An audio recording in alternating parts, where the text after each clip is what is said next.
Bueno, chicos, la clase de hoy, como les decía, va a ser dirigida a un tema químico, ¿sí? Que serían los aspectos que no hemos visto hasta ahora del tema que nos viene ocupando desde que arrancó el curso, que son los metales.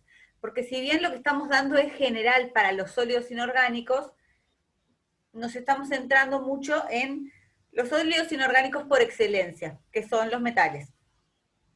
De hecho, son los primeros sólidos inorgánicos, ¿sí? Que de los que se tiene noción y de los que se estudian las propiedades y todo, junto con los materiales cerámicos, que también en algún momento vamos a nombrar y ya hemos nombrado un poco en la introducción. Pero bueno, la idea es que justamente hoy vamos a ver un aspecto químico que siempre está vinculado a los metales, que es el tema de la corrosión. La corrosión, ¿sí? Es un conjunto enorme de reacciones que se van a dar, ¿sí? Reacciones que, ¿qué les parece a ustedes? ¿Qué tipo de reacciones serán las reacciones que están vinculadas a la corrosión? Ácido base, redox, yo qué sé, ¿qué les parece? Y redox no puede ser. Y redox, exactamente, son reacciones redox. Va a haber otras reacciones, ácido base pueden estar vinculadas, porque obviamente hay muchísima corrosión ligada a medios ácidos. Eso ustedes lo saben porque lo ven. De hecho, si van al laboratorio de inorgánica en el tercer piso de la facultad, se dan cuenta de que está todo corroído porque tenemos un montón de ácidos y ni siquiera aguantan las estructuras. O sea, todo lo que usamos allí, las botellas, están todas como atacadas, los metales que puede llegar a ver, los herrajes de las puertas, todo, están corroídos porque justamente hay una corrosión que está ligada al ataque de los ácidos. Pero bueno, no tiene por qué, podemos no tener ácidos y tener corrosión. De hecho, la corrosión siempre va a estar ligada a lo que son reacciones redox. Vamos a ver ahora bien quién reacciona con quién, porque no es tan trivial. O sea, no es como una reacción redox de las típicas que veíamos en celdas galvánicas, que teníamos uno que se oxidaba, otro que se reducía y teníamos claramente definido quién era quién. En este caso no va a ser tan fácil, pero bueno, es un tema importantísimo que forma parte de los temas del curso, así que se ataca especialmente, porque es un tema que preocupa mucho a la hora de los materiales y su uso.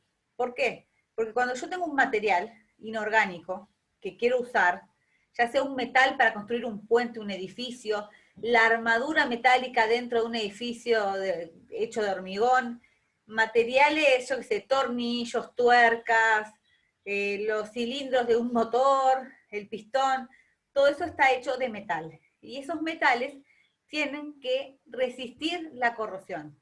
O tengo que tener maneras de lograr de que esos metales que están formando, ¿sí?, parte de aplicaciones puntuales que yo quiero tener, bueno, o sea, lograr que esos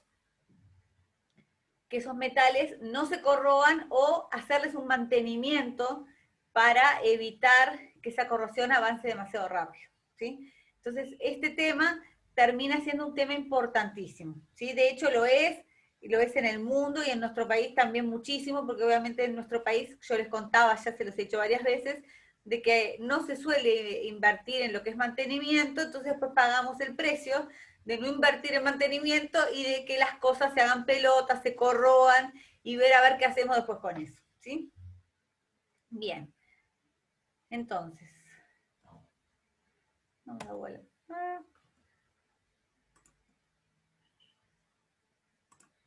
Ahí está. ¿Qué vamos a dar hoy? Bueno, vamos a dar la introducción.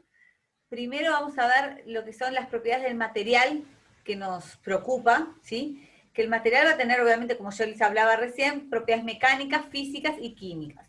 Propiedades mecánicas, por ejemplo, yo les nombré hoy, cuando arrancamos hoy a hablar, cuando les puse un ejemplo del módulo de Young. El módulo de Young puede ser una propiedad mecánica, ¿sí?, como otras tantas que hemos visto en la clase de ensayos, como puede ser la dureza, yo qué sé, la resistencia a la tensión, la flexión, todas esas son propiedades mecánicas. Después tenemos propiedades físicas que pueden ser importantes en un material, propiedades eléctricas, magnéticas, ópticas, ¿sí?, que van a estar generalmente ejemplificadas por constantes o parámetros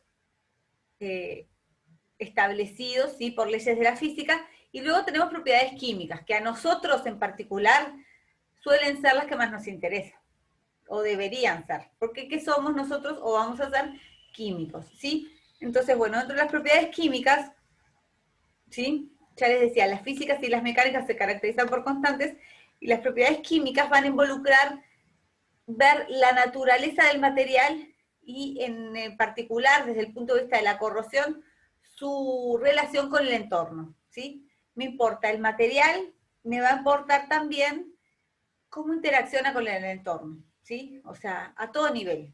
O sea, dónde tengo colocado yo el material, si es un material que va a estar a la intemperie o no, si va a estar sometido a alta temperatura, no, al frío, al calor, al ataque de ácidos, de bases, si va a estar en contacto con otros metales, cómo se va a comportar de esa manera, o sea, entonces, bueno, todo eso nos va a importar. En particular, en cuanto a la naturaleza del material, nos va a importar el deterioro y accidentes o fallas que puedan surgir, ¿verdad? Porque obviamente, o sea, me importa el material, pero lo que me importa del material, o sea, no es que yo lo quiero estudiar, ay, porque qué lindo, quiero estudiar qué le pasa a una varilla de hierro colocada en la intemperie por la acción de la lluvia, yo qué sé. Sí, es muy vistoso, qué lindo estudiar eso, pero en realidad eso nos importa porque en realidad ese material yo lo uso para algo, quiero saber cuánto me va a durar, si me sirve para el uso que yo le quiero dar y además, en el caso de que le pase algo, qué le va a pasar y si puede sufrir alguna falla o un accidente por lo que se genera, ¿sí? En contacto con el entorno. Y lo mismo, ¿qué pasa? Si al material le pasa algo, le va a pasar algo al entorno, o sea, el entorno que está rodeando al material. ¿Qué puede ser? Por ejemplo, si el material se deteriora, el entorno puede contaminarse con los productos del deterioro del material. Sí, eso es bien visual. Por ejemplo, tengo una varilla de hierro colocada en la intemperie. La varilla de hierro se va a corroer. Eso todos lo sabemos. Intuitivamente, no hay que estar en facultad de química para saber eso, lo sabe todo el mundo. El hierro ese que está ahí a la intemperie se corroe. Los productos, ¿sí?, de esa corrosión de la varilla de hierro van a pasar al ambiente, ¿sí?, que sería el entorno. Por ejemplo, ustedes si ven un edificio precioso que tiene unas varillas de hierro que salen de la estructura, esas varillas se empiezan a corroer y las paredes del edificio que antes eran blancas, inmaculadas, se empiezan a manchar con el óxido del hierro que era de la varilla. Entonces, eso sería contaminación del entorno, ¿sí? También en el entorno se pueden reacciones paralelas. Por ejemplo, ese óxido que sale y mancha la pared puede reaccionar con otra cosa que haya colocado allí y dar una reacción paralela. O sea, puede pasar. Tanto la contaminación del entorno como el deterioro del material van a implicar un gasto económico. Y eso a nosotros nos parece, ay, bueno, sí, un gasto económico. Está, qué lindo, sí, obviamente siempre se gasta, pero es muchísimo. Estamos hablando que en Estados Unidos, y este dato es como más o menos del año 2015, se gastaban 276 mil millones de dólares al año en reparación y mantenimiento de estructuras deterioradas por corrosión. Es muchísimo dinero, muchísimo. Y ahora debe ser más todavía. Entonces, se presta muchísima atención a este tema en particular porque es muchísimo el gasto. O sea, la humanidad ha invertido muchísimo en un montón de estructuras, pues generalmente los gastos tan grandes involucran estructuras de metales, de hierro, de estructuras de hormigón, pero que tienen armadura de hierro, o sea, ese tipo de cosas. Los puentes estos gigantescos que hay en Estados Unidos, yo que sé, el Golden Gate en San Francisco, esos puentes gigantes, yo que sé, yendo a otros países, la Torre Eiffel, son cosas gigantescas que llevan un mantenimiento enorme para evitar la corrosión, para que la estructura no se venga abajo. Ese mantenimiento asciende a cifras millonarias como esa. Son enormes. Es muchísimo el gasto.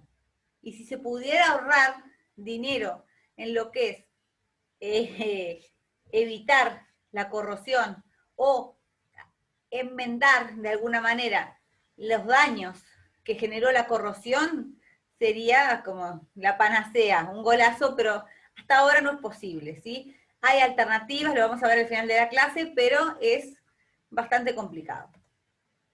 Bien, entonces vamos a tener dos definiciones, dos contextos, ¿tá? Que vamos a tomar. Tenemos la primera definición de corrosión dada por la IUPAC, que vendría a ser de una disciplina que se le llama ciencia de la corrosión, bien académica, y después tenemos una definición de ingeniería de la corrosión, que en realidad está dada por la Asociación Nacional de los Ingenieros de Corrosión, la NACE, en Estados Unidos, o NACE, no sé cómo le dirán. Bien. Entonces, la primera IUPAC dice que la corrosión es una reacción irreversible en la interfase de un material con su entorno que resulta en el consumo del material o en la disolución de él, de algún componente del entorno. O sea, se consume el material, que eso es lo que intuitivamente nosotros sabemos, que cuando un material se corroe, el material se va a consumir, va a dejar de ser el material propiamente dicho y va a pasar a ser otra cosa. Por ejemplo, si se corroe un metal, una bella de hierro, deja de ser hierro metálico y pasa a ser óxido de hierro, que va a quedar quizá en el mismo lugar, pero no tiene ni ahí las propiedades mecánicas que tenía el hierro original. ¿tá? También puede ser la disolución de algún componente del entorno. O sea, puede ser que algo del entorno se disuelva en el material. Pensándolo muy así rápidamente, porque uno dice que se disuelva algo del entorno y uno se imagina agua, pero ¿cómo se va a disolver agua? El oxígeno. Estamos en la atmósfera, ¿sí? Hay muchísimo oxígeno, ese oxígeno puede disolverse dentro del material, formar un óxido, y entonces, ¿sí? Eso sería corrosión. Después, la segunda definición implica, según la NACE o NACE, el deterioro de un material, usualmente un metal, que resulta de la reacción del mismo con su entorno. Esta es simple, es lo que venimos diciendo hasta ahora. Y básicamente es lo que vamos a intentar ver y explicar en la clase de hoy, ¿sí? Bien. Entonces, bueno, vamos a ver algunos ejemplos de fenómenos de corrosión. Ahora les voy a nombrar, pero después vamos a ir atacando de a uno un montón de casos. Tenemos ataque químico de metales y ataque químico de aleaciones. Eso es notorio. Aleaciones como el acero, como el bronce, yo qué sé. Puede ser por parte de gases de la atmósfera, por agua, soluciones. Soluciones, por ejemplo, el agua de mar, es una solución salina, u otras soluciones que puedan tener contacto. Soluciones ácidas, la lluvia ácida, solventes orgánicos. Cuando ponemos solventes siempre son orgánicos. Solventes orgánicos que puedan atacar, ¿sí?, a los metales o aleaciones. Después podemos tener ataque químico por metales líquidos. Puede ser corrosión también. Algún metal líquido que reaccione con ya sea un metal o un no metal y genere reacciones que le podemos llamar corrosión. Ataque químico de cerámicos por sales fundidas. Por ejemplo, sílice por óxido de calcio. El óxido de calcio, como ustedes saben, tiene pH básico. La sílice, ¿sí?, generalmente podemos considerarla de pH ácido, es un óxido ácido, entonces cuando enfrentamos una base con un ácido, se dan reacciones que podemos llamar corrosión. Si estamos en estado fundido, obviamente, si estamos reacciones a estado sólido, es más difícil que eso suceda. ¿tá? Ataque químico de polímeros por solventes, esto sí es clarísimo, esto lo deben haber visto alguna vez. O sea, cuando ustedes tienen alguna cosa de plástico, y no sé, se les manchó la clásica que uno le quiere sacar una mancha de dry pen que no sale, y uno empieza, pruebo con alcohol, el alcohol no hace nada, le encajo acetona, y entonces ahí veo que estoy deteriorando muchísimo el plástico. ¿Qué es lo que pasa? Se corroe, ¿tá? Le llamamos corrosión a eso. No es corrosión exactamente igual a la del metal, no se va a formar un óxido, pero pueden ser reacciones, sí, de corrosión también. Y también podemos tener ataques microbianos, ¿tá?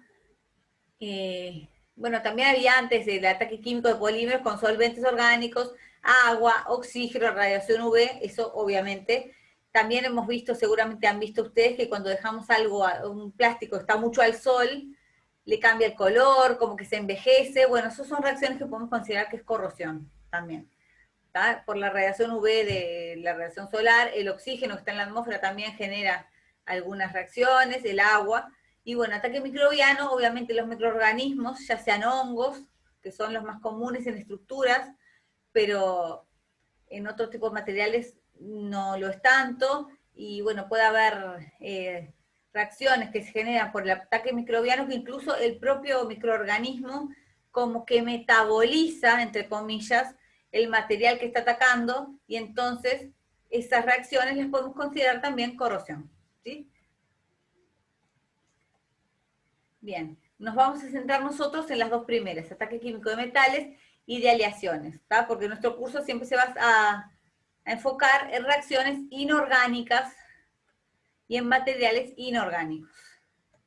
Bien, entonces vamos a hablar un poquito de fundamentos de electroquímica, que es algo que ya se supone que todos conocen, va a ser una cosa muy pasada a la ligera, porque son cosas que deberían saber ya de otros cursos, pero bueno, vamos a refrescar un poco algunos conceptos. Bien, habíamos dicho que eran reacciones de oxidación-reducción, o también llamadas reacciones redox. Típicamente una reacción redox es como esta que está aquí, A más B, para dar A oxidado y B reducido, ¿sí? Muy esquemáticamente. Y si A se va a oxidar y B se va a reducir, cuando A se oxida, ¿sí? Pierde electrones. Los electrones de A van a pasar a B, que los va a tomar y se va a reducir, o sea, va a ganar electrones. Por eso queda B reducido y A oxidado en los productos. ¿Está? Bien, tenemos que la semirreacción de oxidación va a ser esta que está aquí, A, para dar A oxidado más N electrones. Eso lo saben, todo esto seguro, súper bien. Y la semirreacción de reducción va a ser B más N electrones, que son los mismos N electrones que salieron de A, los toma B y da lugar a B reducido. ¿Está? ¿Se acuerdan? La oxidación se va a dar en el ánodo y la reducción se va a dar en el cátodo. Siempre la misma regla mnemotécnica. Ánodo y oxidación empiezan con vocal, cátodo y reducción con consonante. Bien, cuando hablamos, esto claro, ¿verdad? Que esto nada, no lo saben todos, ¿verdad? Sí. Supuse. Celdas electroquímicas. Bien, vamos a poner una celda acá, un esquemita, una celda cualquiera, esta que elegimos. Por ejemplo, acá tenemos el hierro, ¿sí? Que se está oxidando y pasa a hierro 2 en solución. En contacto, este electrodo de hierro estaría en contacto con una solución de hierro 2 de concentración 1 molar. ¿Se acuerdan que tenemos eso de que las condiciones estándar y normales? O sea, siempre vamos a tener que las condiciones en que tenemos a los electrones son soluciones 1 molar, presiones de una atmósfera, ¿está? Después tenemos que paralelamente el cobre, ¿sí? Se está reduciendo de la solución 1 molar de cobre 2, pasa cobre a formar parte del electrodo como cobre metálico, y bueno, ambos electrodos están conectados por un cable, ¿sí? Por el que pasan los electrones del hierro al cobre. Acá tenemos un voltímetro que determina la diferencia de potencial, y a su vez una especie de membrana permeable que va a permitir el contacto eléctrico, ¿sí? De esto se acuerdan, ¿verdad? Esto es la clásica celda galvánica, en que la reacción se va a dar, ¿sí? Siempre de forma que sea espontánea. ¿Cuándo es espontánea? Cuando el voltaje, ¿sí?, que se genera entre los dos electrodos es positivo, ¿sí? Mayor que cero. Y en este caso, obviamente, el cobre es un metal noble. El cobre entonces no se va a oxidar, va a tender a reducirse y va a tomar electrones de otro metal, que en este caso va a ser el hierro, que se va a oxidar, aumentando la concentración de hierro 2 en la solución, y por lo tanto pasando los electrones que pierde el hierro al pasar a hierro 2 por el cable al cobre, ¿sí?, que es quien se va a reducir. Bien. ¿Se acuerdan los potenciales del electrodo cuando decíamos estándar? ¿Qué quiere decir eso, estándar? Bueno, nosotros definimos un montón de potenciales de electrodo estándar. ¿Se acuerdan de siempre esas tablitas de potencial que les dábamos en los parciales, incluso en los laboratorios? Esas tablas de potencial que usamos están determinadas en condiciones estándar, ¿está? Las condiciones estándares, como yo les decía, 1 molar, las soluciones, las presiones de una atmósfera. Ahora, tenemos tablitas como esta, en que tenemos un montón de semirreacciones y un montón de potenciales de semirreacción. Esos potenciales de semirreacción no se pueden haber determinado con la semirreacción sola, porque la semirreacción solita no se va a dar. La semirreacción se da en conjunto con otra semirreacción, ¿tá? Estas son semirreacciones de reducción, así que tiene que haber alguien más que se haya oxidado para que la reacción se dé. Pero acá yo tengo tabulados potenciales de semirreacción. Entonces, ¿cómo hacemos eso? Se define, esto es una definición que se tomó en algún momento y quedó así, por eso los potenciales son los que usamos ahora, pero es una definición, o sea, no son absolutos, son medidos en relación al potencial de un electrodo, que es este que está acá, que es el electrodo normal de hidrógeno. ¿Se acuerdan de eso? El electrodo normal de hidrógeno está compuesto por un electrodo de platino en contacto con una solución de protones 1 molar, o sea, de ácido, concentración 1 molar, y con una presión de hidrógeno de 1 atmósfera. ¿Tá? Esta reacción en estas condiciones, ¿sí? La reducción en este electrodo va a tener un potencial de 0, que la tenemos escrita acá. 2 protones más 2 electrones para dar hidrógeno gaseoso tiene un potencial de 0. ¿Tá? Por lo tanto, cualquier reacción que yo realice contra este electrodo, lo que yo voy a detectar en el voltímetro es el potencial de la semirreacción que está dándose paralela a la reducción del hidrógeno en el electrodo de platino. ¿Sí? ¿Esto para qué nos sirve? Para poder tener tabulados un montón de potenciales de semirreacción, y entonces esto hace que yo pueda ver, ¿sí?, qué reacciones se pueden dar y de qué forma, porque yo tengo acá escritas las semirreacciones de reducción, pero claramente hay semirreacciones que están, ahí no me viene el mouse, acá, las semirreacciones están con potenciales que dan positivos contra el electrón normal de hidrógeno, que son estas que están acá arriba, que acá yo les puse inertes o catódicas. O sea, estas reacciones se van a dar de la manera que están escritas. O sea, tienden, estos metales que están acá, tienden a reducirse. ¿Tá? Por ejemplo, el oro no se va a oxidar nunca. El oro tiende a reducirse a oro cero. ¿Tá? Después tenemos, yo sé, el platino, lo mismo. La plata, el hierro 3 a hierro 2, bueno, ese es más vidrioso verlo, es más difícil de que ustedes se imaginen. Después tenemos el cobre, ¿tá? Todos estos son reacciones catódicas, digamos. Y después tenemos los que llamamos activos o anódicos, que son todos los que tienen potenciales negativos con respecto al electrón normal de hidrógeno. ¿Qué quiere decir esto? Que estas reacciones no se van a dar en el sentido que están escritas, sino que se van a dar exactamente al revés. O sea, el cobalto 2 no se va a reducir a cobalto 0 espontáneamente, sino que va a pasar lo contrario. Vamos a tener que el cobalto se oxida a cobalto 2. ¿Tá? O que el hierro se oxida a hierro 2. El cromo 3, el zinc a zinc 2 más, y así. ¿Sí? Esto igual lo saben, es simplemente un repasito. Bien. Ahora, ¿cuál es la influencia de la concentración? Porque no siempre estamos en condiciones estándar, no siempre tenemos todo en condiciones de concentración 1 molar y presión de una atmósfera, ¿sí?, de los reactivos. Entonces, ¿qué va a pasar? Tenemos la famosa ecuación de Nernst, ¿se acuerdan de esta ecuación? Que vieja conocida, que nos dice que el potencial es igual al potencial cero, o sea, el potencial estándar, menos RT sobre NF, o sea, R la constante general de los gases, T la temperatura en Kelvin, N el número de electrones intercambiados, ¿sí?, en la reacción, y F la constante de Faraday, por el logaritmo neperiano de esto que está acá, que si estamos en condiciones de equilibrio sería K, y si no es Q, el cociente de reacción. ¿Tá? Que me tengo que fijar, escribo la reacción entera, porque esta reacción está hecha para reacción, no para semireacciones, sino para reacciones enteras. Entonces, donde hay realmente un intercambio de electrones. Entonces, si nos fijamos la reacción que teníamos en la celda de hoy, tenemos que era el hierro sólido pasando a hierro 2 más 2 electrones, y el cobre agarrando esos 2 electrones y pasando a cobre sólido. La reacción total es esta. Entonces, si miramos el cociente de reacción en esta reacción, ¿cuál va a ser?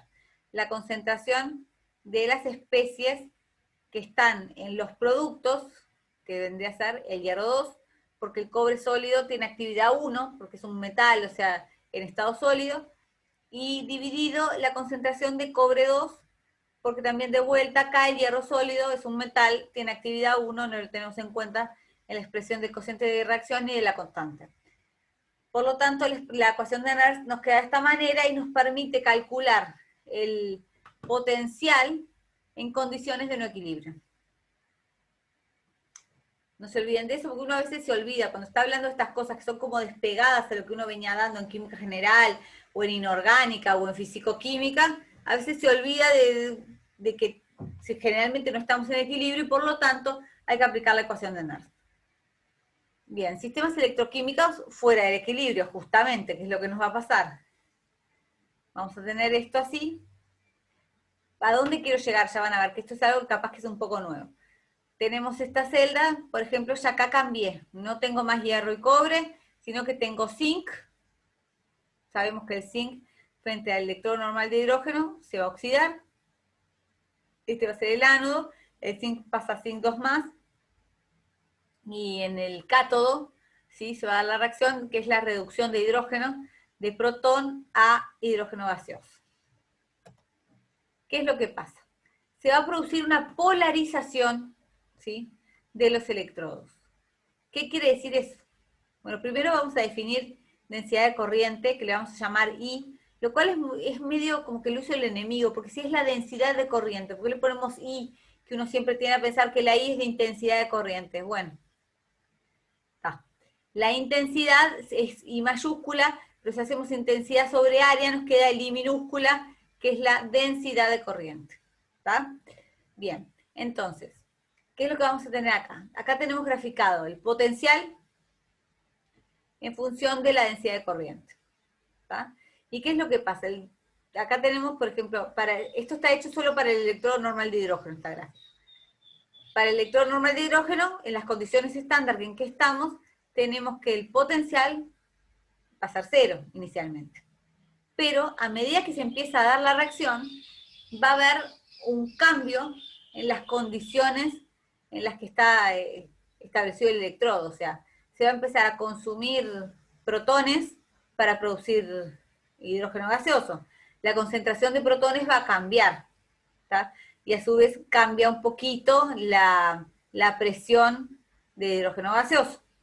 Entonces, eso que me está pasando ahí, ¿tá?, puede pasar, o sea, depende para qué lado se dé la reacción. Si yo voy para el lado de que los protones dan hidrógeno gaseoso, vengo para acá abajo y veo que a medida que estoy consumiendo, ¿sí?, protones en el medio, el potencial de electrodo se me vuelve más negativo. O sea, dejó de ser 0 y empezamos a tener un potencial negativo. Sin embargo, si la reacción la estoy usando de otra manera, o sea, de hidrógeno gaseoso para dar protones, voy a generar un potencial positivo, ¿tá?, y por lo tanto, el potencial del electrodo aumenta a medida que aumenta la concentración de protones. Entonces, eso de que yo tengo, o sea, cuando yo estoy en las condiciones de equilibrio, digamos, y no hay variación en las concentraciones de los electrolitos, no hay polarización. Pero si yo tengo una variación en la concentración del electrolito, que me cambia el sistema porque cambia la resistencia que ofrece esa solución al pasaje de la corriente, porque tengo más o menos iones que me van a permitir, ¿sí?, conducir más o menos corriente eléctrica en la solución, no en el cable. eso me va a generar una polarización de electrodo. Y esta polarización va a tener una incidencia en todo lo que es la situación de no equilibrio. Entonces, la polarización del electrodo, lo que vamos a tener es esto. Si miramos el electrodo normal de hidrógeno, estamos en el mismo todavía. Por ejemplo, si tenemos que, vieron que había como un potencial que empezaba a bajar, y luego, cuando se da una polarización, eso se llama polarización por activación. Empieza a funcionar el sistema, mientras funciona, hay una polarización que se va dando, que es bastante tenue, si se quiere, hasta que llega un momento que, como que, la polarización por concentración, y realmente, ahí el mouse acá, realmente el potencial cae prácticamente así, o sea, un montón, ¿sí? La caída es abrupta, casi que vertical. Eso es importante porque este tipo de gráficas nos pueden llegar a pasar en algún momento cuando estemos estudiando fenómenos de corrosión, y está bueno tenerlo presente. ¿Dudas hasta acá? No. Bien. O sea, vamos a entrar ahora al fenómeno de corrosión. Bueno, corrosión metálica va a ser una reacción química en la interfase metal-entorno. Es clarísimo. Tenemos, ¿qué va a ser el entorno? Bueno, vamos a definir que el entorno va a ser un no metal. Es lo más fácil. Tengo un metal, lo voy a tener en contacto con un no metal. Un no metal que puede ser el aire, póngale, agua, no sé, alguna cosa, yo qué sé, pónganle la armadura del hormigón que está en contacto con el hormigón. El hormigón, ¿cómo definimos el hormigón? Como sales, ¿tá? Que van a estar en contacto, o óxidos de metales, por ejemplo, óxido de calcio, yo qué sé, ese tipo de cosas que van a estar en contacto con el metal. ¿Y qué es lo que va a pasar? Va a haber un pasaje de electrones del metal hacia el no metal. Y entonces vamos a pasar a tener una forma oxidada del metal y una forma reducida del no metal. Estos dos serían los productos de la corrosión. ¿Tá? La forma oxidada del metal es muy fácil de ver, de imaginárselo. Se forma el óxido del metal que sea alrededor de él. Y la forma reducida del no metal, bueno, habrá que ver qué es lo que tenemos. Si tenemos oxígeno, por ejemplo, en contacto, el oxígeno, ¿cuál será su forma reducida?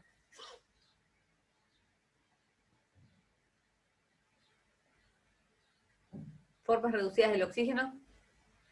Parto de oxígeno gaseoso, o sea, oxígeno cero. ¿Cuál será la forma reducida del oxígeno? El agua. El agua, sí, puede ser OH. Pero el oxígeno, ¿en qué forma está en el agua? ¿Qué es el agua?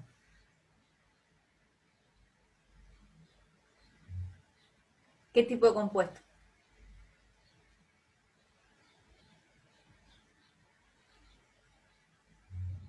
¿Se acuerdan cómo se llamaban los iones que salían del oxígeno? Los iones negativos. Oxo, peroxo, superoxo. La formación de óxidos. Cualquiera, el agua es óxido de hidrógeno. ¿Está? Eso es lo que vamos a ver. Si pensamos en el oxígeno, pero puede ser forma reducida de cualquier no metal que sea el que esté en contacto con el metal que tenemos nosotros. Bien, la corrosión metálica entonces va a ser una reacción heterogénea en la interfase metal-no metal, en donde el metal se oxida y el no metal se reduce. Clarísimo. Bien, entonces, factores relevantes de la corrosión metálica. El metal va a tener una composición, estructura y heterogeneidades, ¿está? Porque, ¿qué pasa? Podemos tener metal que puede ser solo un metal, hierro, pero puede ser también acero, que ya no es tan fácil porque tiene una composición, o puede ser una aleación, el bronce, yo qué sé, una aleación sustitucional en vez de un acero, que el acero ya es una aleación compleja, porque se acuerda que es un metal con un no metal, pero podemos tener aleaciones que son dos metales, ¿está? Después, la estructura que tenemos que considerar, porque los metales tienen una estructura asociada, y esa estructura puede llegar a tener cierta influencia, y después tenemos heterogeneidades, ¿sí? Que puede llegar a ver, ya sea en la composición de los metales o en la estructura de los metales, que pueden influir. ¿Se acuerdan los diagramas de fase de la vez pasada de los aceros? Si habrá heterogeneidades, o sea, cuando hablábamos, ya era, la clase pasada es como que cuando empezamos a hablar y decíamos, hablábamos de la perlita, y yo qué sé, que era ferrita más cementita, y es complicadísimo, porque en realidad no estamos hablando de una fase ni siquiera que sea homogénea, o sea, que está compuesta por granos de diferentes cosas dentro de la misma fase. Entonces, bueno, el metal puede ser complejo. El entorno, bueno, ¿qué es lo que influye? La naturaleza, la composición, la presión, temperatura y velocidad. ¿Está? Y la interfase, que es lo que me va a importar a mí, que es justamente donde están en contacto, vamos a tener allí la cinética de oxidación, disolución y la localización del producto. Porque, ¿qué pasa? O sea, el producto es importante ver dónde queda, el producto de la corrosión. Porque el producto de la corrosión puede cambiar de lugar, o sea, una cosa es si se desprende y se va el producto de la corrosión, y yo puedo seguir desplazando el equilibrio para seguir corroyendo el metal, o si me va a quedar pegado, digamos, el producto de corrosión al metal, y por lo tanto allí ya es diferente lo que se va a generar. El mecanismo es complejo. Y bueno, es un fenómeno que va a ser estudiado por varias áreas. Eso ya lo venimos diciendo. Nosotros los químicos generalmente vemos una interpretación muy química de la corrosión, pero hay una ingeniería de la corrosión que se va a ocupar de otros aspectos que quizás estén buenos y que son un poco diferentes a los que miramos los químicos. ¿Ah? Hablando de esto que yo no les dije antes, pero bueno, aprovecho a nombrárselos ahora, ustedes vieron que tenían una práctica de corrosión que habíamos dicho de hacerla esta semana y después nos desdijimos y dijimos que la vamos a hacer después. ¿Está? Eso obviamente viene de la mano con todo esto que está pasando, de la pandemia y la mar en coche, y que ustedes tienen el parcial el lunes además, entonces era matarlos de tener la práctica de corrosión, las van a tener después, en el segundo de mi semestre. Pero bueno, la idea es que todos estos conceptos que vamos a dar la clase de hoy les sirvan para aplicar cuando hagamos la práctica. Y la idea es que ustedes vayan a ver en la práctica algunos mecanismos que se dan normalmente en fenómenos de corrosión. De materiales, aparte de materiales usados en la industria o en la construcción, que está bueno que ustedes lo vean. Y bueno, vamos a tener un control de la corrosión, que van a ser conceptos simples, que vamos a manejar, lo vamos a ver al final de la clase, para ver cómo podemos controlar la corrosión, que van a ver que mucho no podemos hacer, pero bueno, algo es algo se puede hacer. Bien, formas de corrosión. Bueno, tenemos varios criterios de clasificación. Tenemos dos criterios aceptados y de uso común. Por la naturaleza del entorno y por la naturaleza del ataque químico. Si hablamos del entorno, podemos ver que hay corrosión seca y corrosión húmeda. Eso es clarísimo. O sea, podemos tener algo que se va corroyendo con agua o sin agua. Digo agua porque es el disolvente por excelencia. O sea, es como que para nosotros siempre cuando algo es húmedo va a estar en contacto con agua. ¿Está? Y después tenemos por la naturaleza del ataque químico. Puede ser uniforme, localizada por picadura, por disolución selectiva o en conjunto con factores mecánicos. Son formas en las que se va a dar el ataque químico. Y es importante porque los resultados de ese ataque químico van a ser diferentes según la forma en que se den. Bueno, hablemos primero entonces de lo primero, corrosión seca. Ausencia de agua o solución acuosa. Eso es clarísimo porque es seco. Son reacciones metal-gas.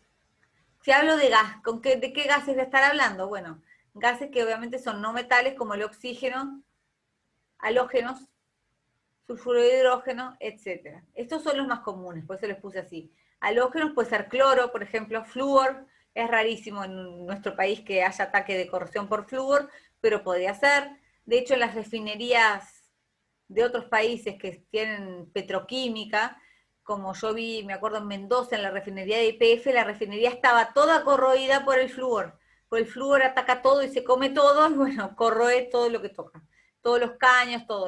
Toda la refinería estaba pintada, perfecta, de todos los colores, los caños, vienen los caños de agua caliente, de agua fría, todos con código de color, y cuando llegabas a la parte de flúor era todo naranja. Y la gente usaba equipos de protección, naranjas con tanque de oxígeno atrás, porque no se puede ni respirar ahí cerca. Pero bueno, es corrosión también. ¿Qué vamos a tener? Vamos a tener formación de óxido, escamas, deslustrado, eso es lo que vamos a ver, y reacciones en el mismo sitio que la interfase.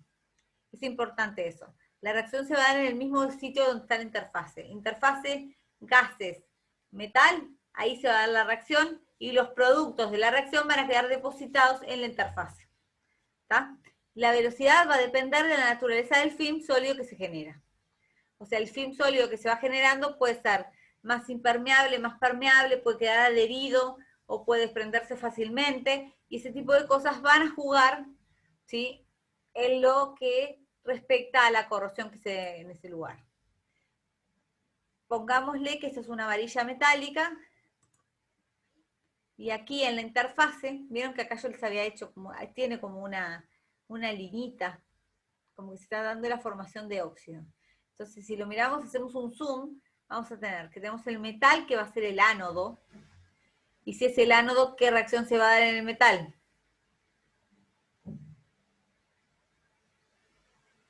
Hola. Oxidación. Oxidación. Bien, muy bien. La oxidación se va a dar en el metal, que es lo que está puesto acá arriba. El metal va a pasar a metal 2+, que si nos imaginamos que esto es hierro, pasa a hierro 2+, ¿tá? Y a su vez el cátodo va a ser el gas que está en contacto con el metal. El gas va a ser el oxígeno, ¿tá? El oxígeno se va a reducir a lo que yo les decía hoy, a oxo, ¿tá? Un oxo. O sea, porque no sabemos si va a ser agua o va a ser qué. Depende, en función de lo que tenga. Yo tengo el metal en estado 2+, el óxido en estado 2-, se va a formar el óxido metálico, probablemente óxido de hierro, que va a quedar depositado formando un film de óxido pegado al metal. ¿Sí? Aparte del celosice de color óxido de hierro, está todo meticulosamente calculado. La reacción que viene a ser es esta. 4 hierros sólidos más 3 oxígenos dan el óxido de hierro sólido que se deposita sobre el metal. Bien, ejemplo de corrosión seca, que seguramente lo han visto. Los tornillos. ¿No les pasó que en una caja de herramientas tengan tornillos viejos? O la clásica que tenés tornillos guardados en un frasquito. Tornillos de hierro, o sea, o de acero. No tornillos que están recubiertos con zinc ni con bronce, porque eso no les pasa nada, es otro tema.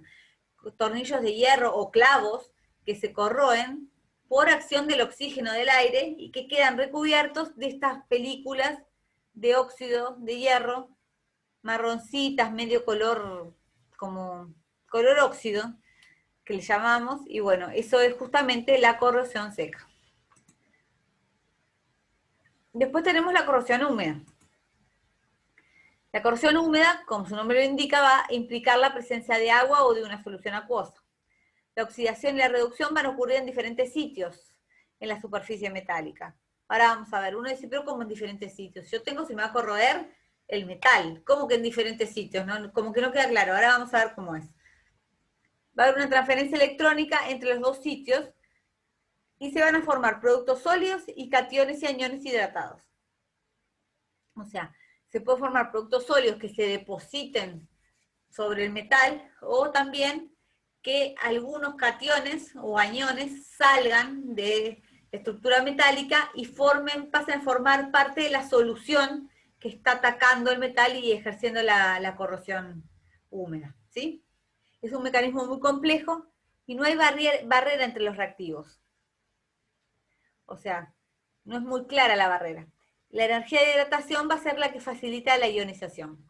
O sea, como hay agua, esos iones, los iones que se van a ir formando, ¿sí?, va a ser la energía de hidratación de esos iones la que va a facilitar la ionización. O sea, que se sigan formando iones y que por lo tanto siga ocurriendo la corrosión. Vamos a ver las reacciones. Por ejemplo, reacción anódica. El metal, la misma que siempre, la oxidación pasa al metal N+, más N electrones. Esa no cambia, siempre la misma. Después, en la zona catódica, Pues yo les dije que estaba separada por zonas. Tenemos una zona anódica y una zona catódica. ¿Cuánto están separadas? Ahora vamos a ver. Tenemos, por ejemplo, solución ácida sin oxígeno. Puede pasar que tengamos una solución en ausencia de oxígeno. O sea, que no está oxigenada, porque siempre hay oxígeno disuelto en el agua, pero puede ser que porque estamos, yo que sé, a profundidad en un río, lo que sea, puede ser una solución ácida, considerarla, o mismo en un reactor, o adentro de algo que no tiene contacto, no tiene oxigenación, por lo tanto consideramos que no hay presencia de oxígeno, y va a haber, la zona catódica va a pasar el protón, o sea, el ácido, más 2 electrones, va a producir hidrógeno, va a ser la reducción. Es como la reacción del electrón normal de hidrógeno. O podemos tener solución ácida con presencia de oxígeno, que si hay presencia de oxígeno, obviamente el oxígeno siempre va a ser el que se va a llevar el protagonismo en las reacciones redox, y por lo tanto el oxígeno va a formar agua. ¿Está? La clásica reacción de formación de agua, que es una reducción también. Porque el oxígeno pasa a formar el oxo y forma el óxido de hidrógeno en presencia de protones, y el óxido de hidrógeno no es nada más ni nada menos que agua. Y también podemos tener una solución neutro-básica con oxígeno, pues hasta ahora le puse una solución ácida. Si la solución no es ácida, es básica, se va a formar el óxido, o sea, el oxo, pero en vez de formar óxido de hidrógeno va a formar OH, oxidrilos. ¿Sí? Que también es la reacción de reducción, es la misma reacción, pero en medio básico. Bien. Ahora vamos a ver una corrosión húmeda con oxígeno y pH neutro. ¿Qué es lo que va a pasar? Tenemos el mismo esquemita, el metal, ¿tá? O sea, tenemos la interfase. Acá la interfase es con una solución acuosa o agua, ¿tá? Tenemos que la zona anódica, el metal se va a oxidar y va a formar el metal N+. Y en la zona catódica, ¿sí?, el oxígeno se va a reducir y va a formar OH, como lo vimos recién en las reacciones. ¿Tá? Esos OH, como esto es una solución, hay difusión y van a reaccionar con los cationes N+ que se formaron y van a formar un óxido o hidróxido en solución. Ahora, esto ven que lo hicimos esquemáticamente como que se forma en la solución. No tiene por qué formarse pegado al al metal. Después vamos a ver cómo se forma y dónde se forma. Pero ven que hay dos zonas bien definidas, separadas. No es que pase todo en la misma zona. O sea, en una zona se oxida el metal, en otra zona hay un transporte por difusión de esos cationes metálicos y pasan a juntarse con los productos de la reducción, ¿sí?, que se da en la zona catódica, y allí es que se forma el óxido correspondiente. Por ejemplo, esta sería la reacción para formar un óxido hidratado, ¿sí?, de hierro. Mecanismos de la corrosión húmeda. Vamos a ver. El ataque puede ser uniforme, puede ser lo que llamamos un ataque galvánico, que llamamos celdas por composición. O sea, y por ejemplo, acá, un ejemplo. Les puse una de las formas que vimos del acero, ¿se acuerdan en la clase pasada? La martensita. Martensita revenida, ¿sí? ¿Se acuerdan que la martensita qué era? ¿Cómo estaba compuesta la martensita? ¿Se acuerdan?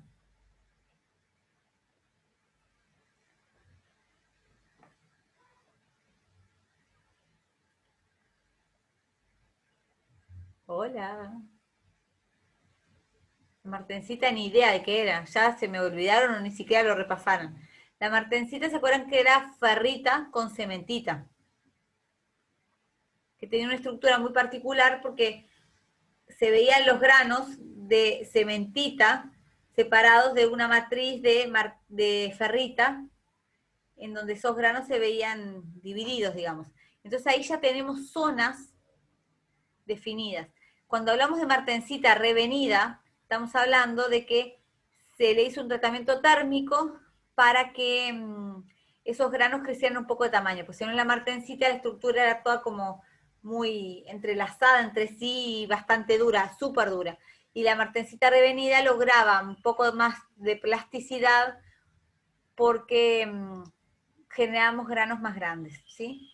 Entonces, bueno, acá lo que estamos viendo es la pérdida de peso en gramos, en peso específico, o sea, de densidad. La pérdida de densidad en la martensita de gramos cada 72 horas y vemos que la martensita revenida, ¿sí?, a cierta temperatura, tiene muchísima más pérdida de peso específico que la martensita común. ¿Tá? O sea que claramente esa estructura está influyendo en que va a sentir más la corrosión la martensita revenida que la martensita sola, o sea, sin tratamiento de revenido. ¿Por qué? Porque justamente la composición cambia, los granos son más grandes, esos granos son más factibles de corroerse. Importa la composición. Vamos a tener celdas por esfuerzo también y celdas por concentración. Corrosión húmeda, seguimos. Un ejemplo, esto es un caño, miren ese caño, es una foto real. Si se fijan, miren las paredes de arriba y las paredes de abajo. ¿No les llama la atención algo? ¿Tiene el mismo ancho la pared acá arriba que acá abajo? ¿Qué opinan? Es más gruesa arriba y más fino abajo, como que se Exacto, deterioró más abajo. exacto. Claramente es, o sea, por más de que por el caño pasaba, sí, evidentemente son caños de agua, pasaba agua por todo el caño, evidentemente la zona que afectó más la corrosión es la zona de abajo, ¿sí? O sea, esta parte fue más zona anódica en que se dio la corrosión que la de arriba, y los, que a ver, se angostó el grosor del caño, y eso se ve acá, porque se angostó, pero hay un montón de productos de la corrosión acá abajo, que son los óxidos que se ven formados sobre las paredes del caño por la corrosión, ¿sí? Es muy visual. Estas cosas pasan en todos los caños. De hecho, sí, eso es un caño grandote, pero, o sea, caños más chiquitos es lo mismo. En los caños de nuestras casas donde pasa el agua, vieron que a veces cuando cambian un caño en el sanitario dice, pa, mira cómo estaba este caño, estaba hecho pelota. Estaba todo corroído adentro. ¿Está? Esas cosas son importantes porque no hay que perder de vista de que eso pasa en todos lados. En todos los caños, en todo se dan estos procesos de corrosión y hay que tenerlos en cuenta. Bien, después tenemos otra forma de corrosión, ¿se acuerdan? Por la naturaleza del ataque químico. Podemos tener uniforme, localizada por picadura de solución selectiva o en conjunto con factores mecánicos. Esto lo habíamos dicho, ya se las había nombrado antes. Vamos a ir viendo una por una, ¿está? Corrosión uniforme, disolución en ácidos. Tenemos, por ejemplo, esto ya olvídense del clásico caño de hierro y eso, no. Vamos a tomar un pedazo de zinc, ¿se acuerdan? Esto lo hemos visto en química general. Un pedazo de zinc en contacto con una solución de ácido clorhídrico. ¿Pa? ¿Qué le va a pasar al zinc? En la zona anódica, el zinc se va a oxidar a zinc 2+, claramente. En la zona catódica, ¿sí?, los protones de la solución de ácido clorhídrico se van a reducir, ¿sí?, a hidrógeno gaseoso. O sea, ahí el zinc queda como catión, y es lo que vemos, como lo hemos visto cantidad de veces, que uno introduce un metal en una solución ácida y se empieza a producir un burbujeo, que es la formación de hidrógeno sobre el metal. Esa reacción la podemos considerar, además de una reacción redox, una reacción de corrosión de ese metal por ataque con los ácidos. Se disuelve todo, es uniforme porque se disuelve todo el metal, ¿sí?, por la acción de los ácidos. Las reacciones: el zinc pasa a zinc 2+, que es la oxidación en el ánodo, y el protón pasa a hidrógeno gaseoso, y es la reducción en el cátodo. Bien, corrosión uniforme, otro, disolución en agua, ¿sí?, con oxígeno disuelto. Tenemos hierro, ahora pasamos a un caso más de corrosión, no tanto el típico caso de laboratorio, porque esas cosas, estas reacciones con el hidrógeno que hace en contacto con zinc, nos pasan a nosotros en los laboratorios, pero generalmente la persona de a pie en la calle nunca vio un pedazo de zinc en contacto con ácido clorhídrico produciendo hidrógeno. Entonces vamos a ver algo más tangible. El hierro, ¿sí?, en contacto con una solución, ¿sí? Vemos que acá tenemos una zona que es la zona anódica donde se da la corrosión, que el hierro pasa a hierro 2, por supuesto, y a su vez los electrones, ¿sí?, que se liberan van a pasar a la zona catódica, pasan por adentro del metal, los electrones, no pasan por el agua, ¿ah? Ni es que salten por ahí, o sea, por el metal conduce, los electrones pasan a lo que sería la zona catódica y el oxígeno pasa a reducirse y forma OH. Acá tenemos las reacciones, la oxidación que decíamos del hierro y la reducción del oxígeno en presencia de agua para dar OH en el cátodo. A su vez, esos OH con el hierro 2 se van a juntar y van a formar, o sea, pues se encuentran por difusión por aquí, forman el hidróxido ferroso. Pero ese hidróxido ferroso, a su vez, se va a oxidar en presencia de oxígeno y va a formar el hidróxido férrico, que es ese sólido medio naranjita, medio de este color, que es clásico, que recubre todas las superficies de los materiales que contienen hierro, el hidróxido férrico, ¿sí? Y además que se forman todos los frascos que contienen sales que tienen hierro 2 y hierro 3, da igual. Se forma el hidróxido férrico a pH mayor que 1, se forma el hidróxido férrico siempre. Bien, seguimos en el mismo caso, disolución en agua con oxígeno. Cosas reales. ¿Dónde se da esto? En las anclas de los barcos. Miren esta ancla cómo está toda recubierta del hidróxido férrico. Es clarísimo. Y si ustedes se acuerdan de alguna vez si fueron a algún puerto, el puertito del buceo, el puertito de Piriápolis, en Punta del Este, no sé, los yates o los veleros que están por allí, si miran las anclas están todas atacadas, obviamente. Corrosión uniforme, cinética de la disolución. Vamos a ver un poquito la cinética cómo es. La corrosión, ¿por qué nos importa tanto? Porque obviamente va a haber una pérdida de peso por unidad de área, que la vamos a llamar W. La pérdida de peso va a ser definida como W y es la densidad de corriente por el peso atómico del metal sobre los electrones intercambiados por la constante de Faraday por tiempo. O sea, la pérdida de peso va a depender del tiempo que pase en el agua corroyéndose, ¿sí?, el material. Y a su vez vamos a tener una velocidad de peso perdido, que es peso perdido por área por tiempo, ¿tá? Y lo vamos a definir de esta manera. La densidad de corriente por el peso atómico del metal sobre NF, ¿tá? Eso va a ser, sí, la velocidad de corrosión. ¿Y qué es lo que vamos a ver acá? La misma gráfica que veíamos hoy, parecía a las del sobrepotencial, ¿sí? Tenemos potencial en función del logaritmo de la densidad de corriente. Los tenemos acá. Esto es para el metal, pasando al metal 2+, tendríamos una gráfica de esta manera, ¿sí?, una recta de esta manera, y si miramos la velocidad, ¿sí?, de pasaje del protón a hidrógeno, se nos va a dar este tipo de gráfica, este tipo de curva. Donde se cortan, vamos a tener, ¿sí?, el voltaje de corrosión y la densidad de corriente de corrosión.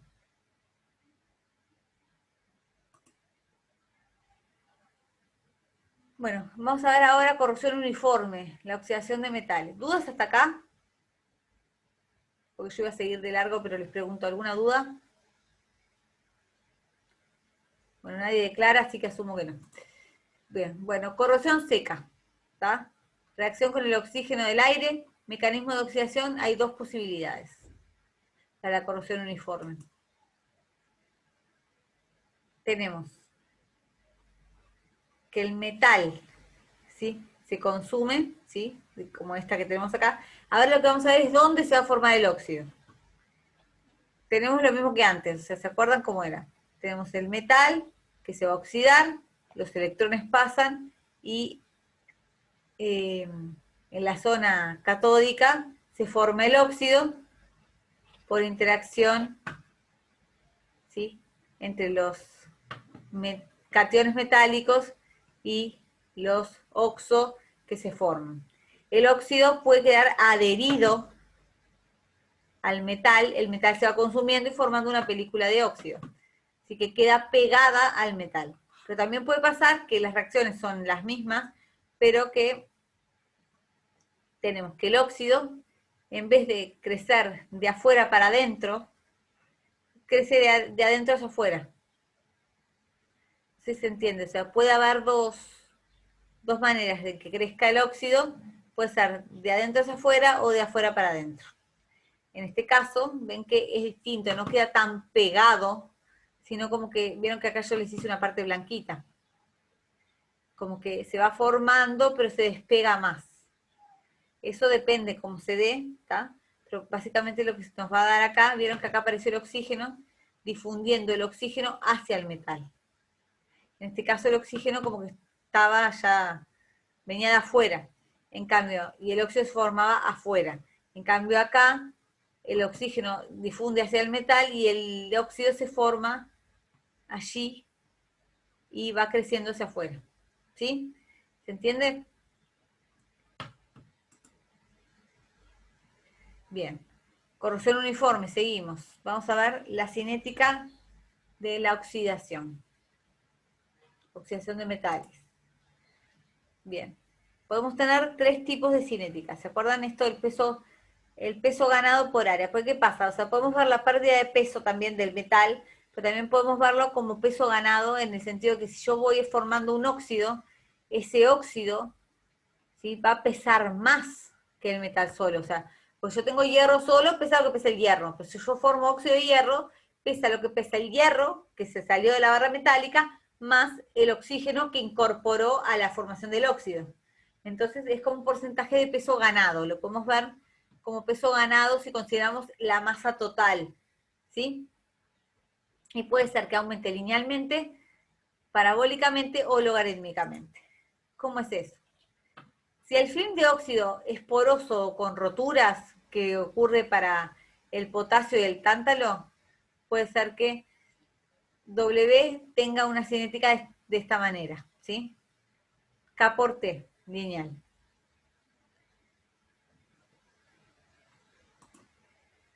Si el film de óxido es coherente y espeso, ¿qué puede pasar?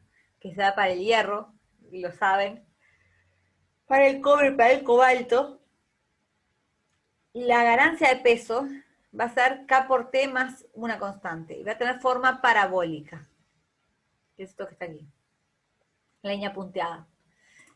Y si tenemos un film de óxido delgado a temperatura ambiente, para el aluminio, hierro y cobre, va a tener este tipo de cinética logarítmica, ¿está? El aluminio presentaría una curva de este tipo. Nada, para que sepan, para que lo tengan presente. Pero simplemente que sepan que hay diferentes tipos de cinéticas de la oxidación en la corrosión y que todo depende del caso que tengamos. No solamente depende del metal en cuestión, sino que además depende de la forma en que se da la corrosión, ¿tá?, y por lo tanto de cómo se obtienen los productos. Bien. Y acá apareció una palabra que es importantísima, que no sé si la sintieron nombrar alguna vez. Muchas veces se nombró en inorgánica esta palabra, pero como que uno no le daba mucho corte. ¿Qué es la pasivación? La pasivación es la formación de una película de óxido que protege al metal de seguirse corroyendo. ¿Tienen idea quiénes presentan pasivación?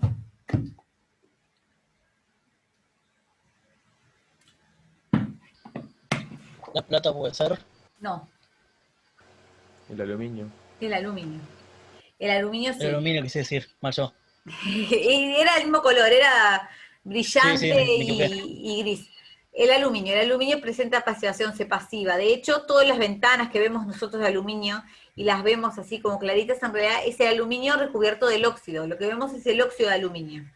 Porque el aluminio no, es como que al contacto con el aire se pasiva. Es imposible tenerlo solito como aluminio metálico. ¿Tá? Eso es importante. El aluminio y hay otros que se pasivan. De hecho, el hierro no se pasiva, pero existen reacciones del hierro que son pseudopasivaciones, que una es la que ocurre, por ejemplo, adentro del hormigón. Cuando ustedes tienen un edificio construido en hormigón armado, que es lo que estamos acostumbrados a ver acá en esta ciudad, en todos lados, ese hierro que forma parte de la estructura, que mantiene el soporte del edificio, ese hierro está en contacto con la masa de hormigón. Y el hormigón es básico, tiene pH 12.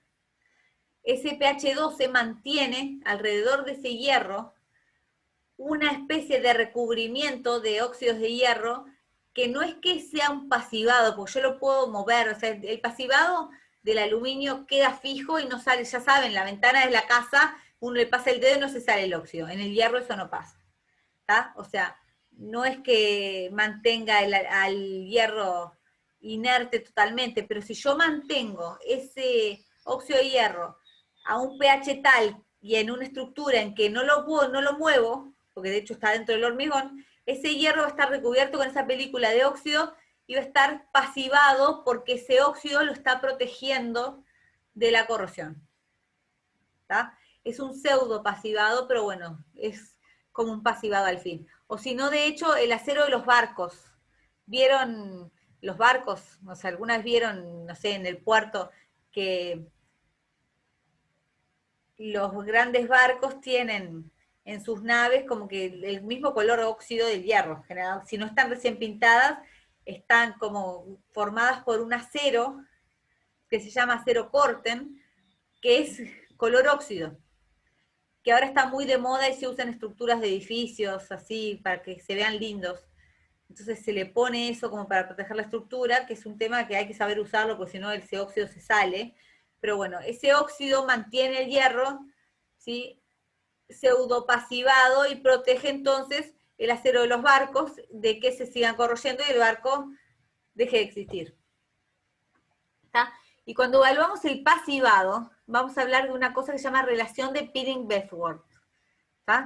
Esto no es planta baja, es Peeling-Bestworth, que se define de esta manera: volumen de óxido producido sobre volumen del metal consumido, ¿sí? Y esto nos va a dar una relación de Peeling-Bestworth, o sea que sería el peso fórmula del óxido por la densidad del metal sobre el peso atómico del metal por la densidad del óxido. Se calcula de esta manera. Es la acción protectora que tiene ese óxido, ¿sí? Si tiene una relación de Peeling-Bestworth cercana a 1, es que me sirve como capa pasivante. Por ejemplo, si miramos, para el aluminio, 1,28, está bien.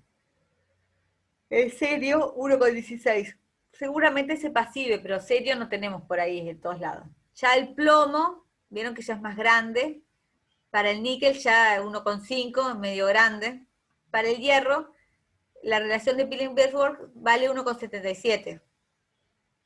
O sea, muy pasivado no está. Tenemos que hacer algo para que esa película de óxido que recubre el metal se mantenga donde está, ¿tá? Pero puede llegar a servir. Pero el aluminio es el metal pasivado por excelencia, es el ejemplo que vamos a poner siempre, porque además lo usamos, vemos que se usa todo el tiempo. Y bueno, ¿qué es lo que nos da la acción protectora? La adherencia, el punto de fusión alto, baja presión de vapor, baja conductividad, ese óxido claro no conduce, baja difusión de oxígeno y plasticidad a alta temperatura. ¿Tá? Eso tiene que cumplir, ¿sí?, la capa pasivante.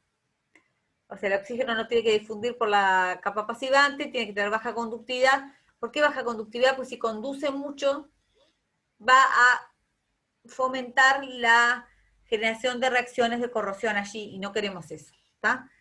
Plasticidad de temperatura, también es importante que yo lo pueda forjar sin que se le despegue la capa pasivante, porque si no, yo lo muevo un poquito, lo quiebro y ya ahí se me sigue corroyendo de vuelta.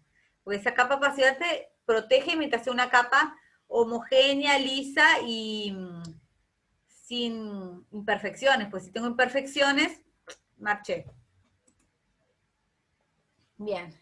Cinética de la pasivación.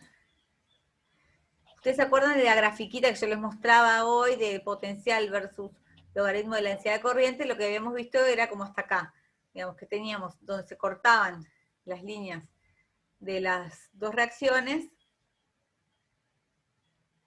teníamos el potencial que se llama la reacción.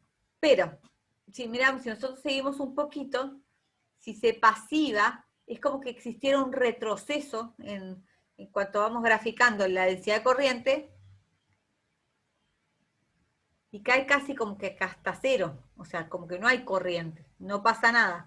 Y hay un tramo enorme de potencial en el que se mantiene pasivado. El traspasivo es como cuando ya está, ya me fui al carajo y ya apliqué muchísimo potencial y bueno, sí, obviamente en algún momento se va a seguir corroyendo. Si yo me paso potencial, pero miren la diferencia entre el potencial inicial y el potencial que tengo que aplicar para que se rompa la pasivación. Es enorme. O sea que básicamente el metal se va a mantener protegido, ¿sí? En un caso como estos. Acá tenemos otras grafiquitas, que es más o menos lo mismo. Acá tenemos la gráfica. Y por ejemplo, este sería el caso inicial, sin pasivación, cuando se daría, cuando se corta en el punto A, la reacción de corrosión. Ahora, si nos vamos a la curva 2, cuando corta, ¿sí?, a la curva original, vemos que en el punto B, ¿sí?, seguramente no haya pasivación. No haya pasivación, no haya corrosión porque está pasivado el metal. ¿Está?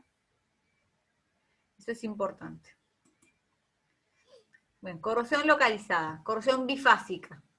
Cambiamos de tema. ¿La pasivación se entendió?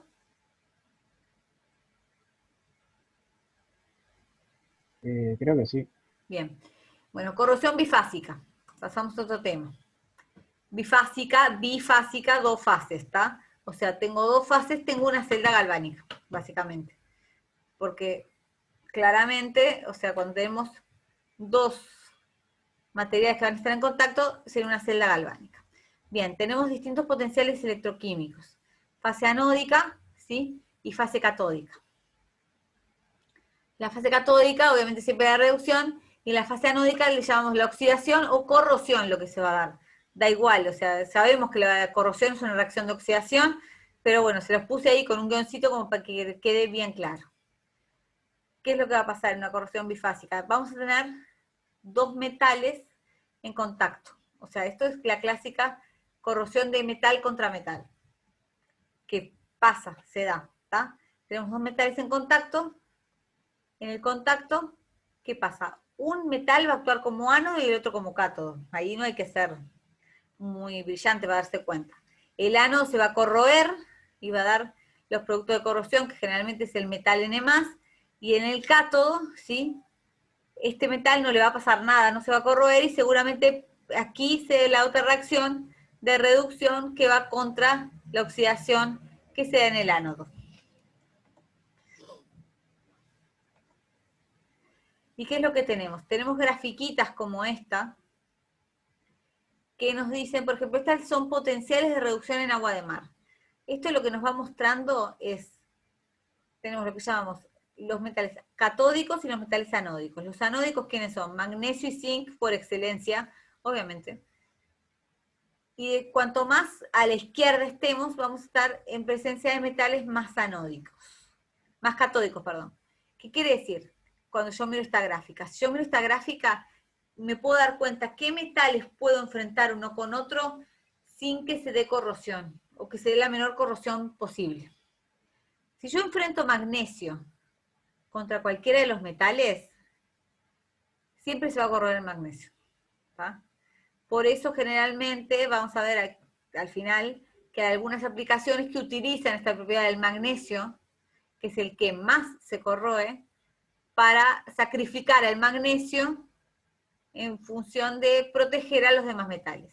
Si yo elijo dos metales que están medio juntitos acá, generalmente no se va a generar la corrosión de ninguno.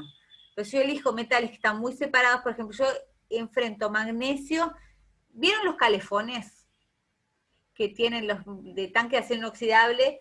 Traen una cosa que se llama ánodo de sacrificio. ¿Lo han visto eso?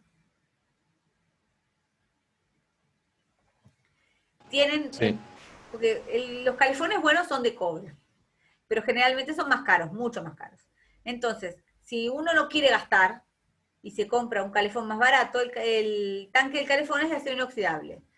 Para que no se corroa ese acero inoxidable con el agua adentro, se le coloca un ánodo de sacrificio. Ese ánodo de sacrificio es un pedacito de magnesio que va en una parte que uno lo puede cambiar. O sea, cuando el magnesio se gasta, porque se corroyó todo, pone un magnesio nuevo. ¿Tá? Ese ánodo de sacrificio, si miramos acá, busquemos a ver dónde está el acero. ¿Tá? Acá, Stainless Steel Grade, acá. Miren dónde está el acero y el magnesio. Tienen mucha diferencia en la gráfica. Obviamente, para mantener sin que se corroa, el magnesio se sacrifica, se corroe el magnesio y no tengo ningún problema mientras que yo no quiera, no me importe el magnesio. ¿Tá? Siempre de esa manera funcionan. Podemos usarlo con los diferentes, también tenemos estaño, yo qué sé, los diferentes bronces, depende de lo que querramos hacer, ¿tá? Y obviamente, ¿quiénes son los que están últimos acá en las gráficas? El grafito, el oro, el platino, titanio, obviamente los que tenemos nosotros como metales nobles, ¿tá? La plata está por acá, pero no hay mucha diferencia entre la plata y el oro, simplemente que, bueno, hay un montón más que también son bastante nobles. Pero básicamente esta grafiquita nos da esa información de cuánto, o sea, cuál metal puedo yo enfrentar a cuál otro para protegerlo y que se corroa el otro, ¿sí? O además, si no, qué dos metales puedo juntar sin generar un desastre desde el punto de vista de la corrosión, ¿tá? Porque, por ejemplo, una cosa que es muy normal, las ventanas, ¿verdad? Ustedes nunca vieron poner una ventana de aluminio dentro de una ventana de hierro en un edificio. Ustedes vieron que para cambiar las ventanas hay que sacar todas las ventanas de hierro en un edificio viejo y poner ventanas de aluminio después. No podemos poner aluminio en contacto con el hierro. ¿Por qué? Por las distancias. Porque el aluminio está acá arriba, las aleaciones de aluminio están como por acá. Bastante cerquita del magnesio. Lo que pasa es que el aluminio se pasiva. Ese es el tema, pero tiende a corroerse. O sea, forma el óxido enseguida, pero se pasiva. Si nosotros miramos los aceros, están bastante más acá. Por lo tanto, se va a corroer la estructura de aluminio. Entonces, si yo quiero cambiar la ventana de aluminio, pero la pongo en contacto con una ventana de hierro que ya a su vez viene que está corroída, pues vieja, se me va a hacer pelota la ventana de aluminio por las relaciones que se ven en esta gráfica. ¿Sí? Bien. Corrosión bifásica. Vamos a ver la cinética de esta corrosión. Otra vez tenemos las mismas grafiquitas, las de hoy. ¿Se acuerdan cómo era esto? La misma que vimos hoy. Tenemos en este punto el voltaje de corrosión y la densidad de corriente de corrosión. Esto va a ser lo que le pasa a un electrodo metálico en solución. Ahora, si tengo dos electrodos distintos en contacto en solución, o sea, pongo dos metales diferentes que estén en contacto entre sí en solución, lo que se me va a dar es una gráfica de este estilo. ¿Qué es lo que pasa? Tenemos, por un lado, este es el potencial del cátodo, este es el potencial del ánodo. El ánodo, igual que acá, va a tener este tipo de tendencia, pero no corta nunca el potencial del cátodo. Entonces, ¿qué es lo que me va a pasar? Que yo logro tener un potencial de corrosión que va a estar dado por este potencial para el cátodo y este potencial para el ánodo. Vamos a ver, que es el mismo, el potencial de corrosión, pero que me va a generar una intensidad anódica, una densidad de corriente anódica distinta a la de intensidad de corriente catódica. ¿Tá?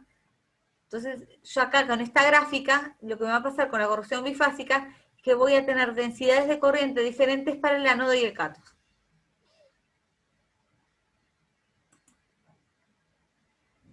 Bien, vamos a ver el efecto del área también, que es importante, porque hasta ahora no nombramos el área. Supónganse, yo tengo un ánodo grande y un cátodo chiquito. Puedo tener o un cátodo del mismo tamaño que el ánodo, o a su vez puedo tener un ánodo chiquito y un cátodo grande. ¿De qué me influye eso? ¿Verdad? ¿Será muy influyente o no importa? Por ejemplo, si tengo un ánodo muy grande y un cátodo chiquito, puedo tener un área superficial grande. Y eso me va a generar que la intensidad anódica, la densidad de corriente anódica va a ser igual a la densidad de corriente sobre el área, va a ser bajo. ¿Tá? Con un área superficial grande voy a lograr una densidad de corriente anódica baja. De esta manera puedo aplicar esta fórmula que yo les había puesto hoy, y nos vamos a dar cuenta que la velocidad de corrosión no va a dar lenta. ¿Tá? O sea, se corroe lentamente. Son cosas con las que puedo jugar. Yo sé que va a haber corrosión, pero me puedo jugar a hacer un diseño que me ayude a proteger la estructura y que por lo tanto la estructura me dure más. Se llama protección por diseño. ¿Tá? Es un tema que usan muchísimo los arquitectos, los ingenieros, para proteger las estructuras por diseño. A la inversa, si tengo un área superficial pequeña en el ánodo, voy a tener que la densidad anódica va a ser alta, porque es intensidad de corriente sobre área. Vieron que esta I es la I mayúscula. Intensidad de corriente por área, si el área es chica, la densidad de corriente va a ser alta. Por lo tanto, la corrosión va a ser rápida. Se va a corroer rapidísimo si el ánodo es chiquito. Y si es chico me va a aguantar menos, porque como es más chico, tengo menos área para que se corroa, se corroe todo. Le damos una fotito, por ejemplo. Esto es un cátodo pequeño, remaches de cobre sobre un ánodo grande que sería una plancha de acero. Tengo una plancha de acero con remaches de cobre. Puede ser. Estructuras viejas era normal. ¿Y qué pasa? Se corroen, ¿sí? La placa, que es una plancha de acero, que se ve ahí, pero los remaches se mantienen intactos porque son de cobre que no se va a corroer. Y a su vez la corrosión es lenta porque para que se corroa la plancha de acero, que es enorme, le va a costar más. Y a su vez, como la densidad de corriente que se va a generar es baja, le va a costar más todavía. Al revés, si lo hacemos al revés, hacemos un cátodo grande, una plancha de cobre, con remaches de acero, los remaches de acero se van a hacer pelota, la corrosión va a ser rápida. Ahí tienen. Para atrás.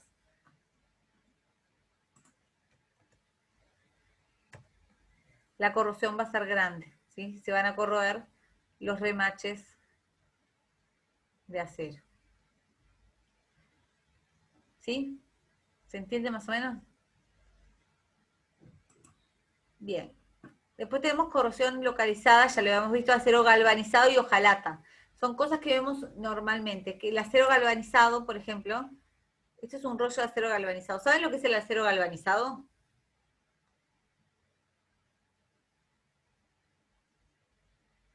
¿Vieron alguna vez acero galvanizado? Se lo recubre con una capa de zinc mediante una Exactamente. electrodeposición. Exactamente, sí, o sea, yo creía que era electrodeposición, pero después me desayuné de que no es tan así, de que industrialmente los pintan en caliente con una pintura de zinc, que es lo que en realidad funciona, y si no también tienen pinturas en frío que tienen zinc para proteger el acero. ¿Dónde se usa el acero galvanizado? ¿Han visto?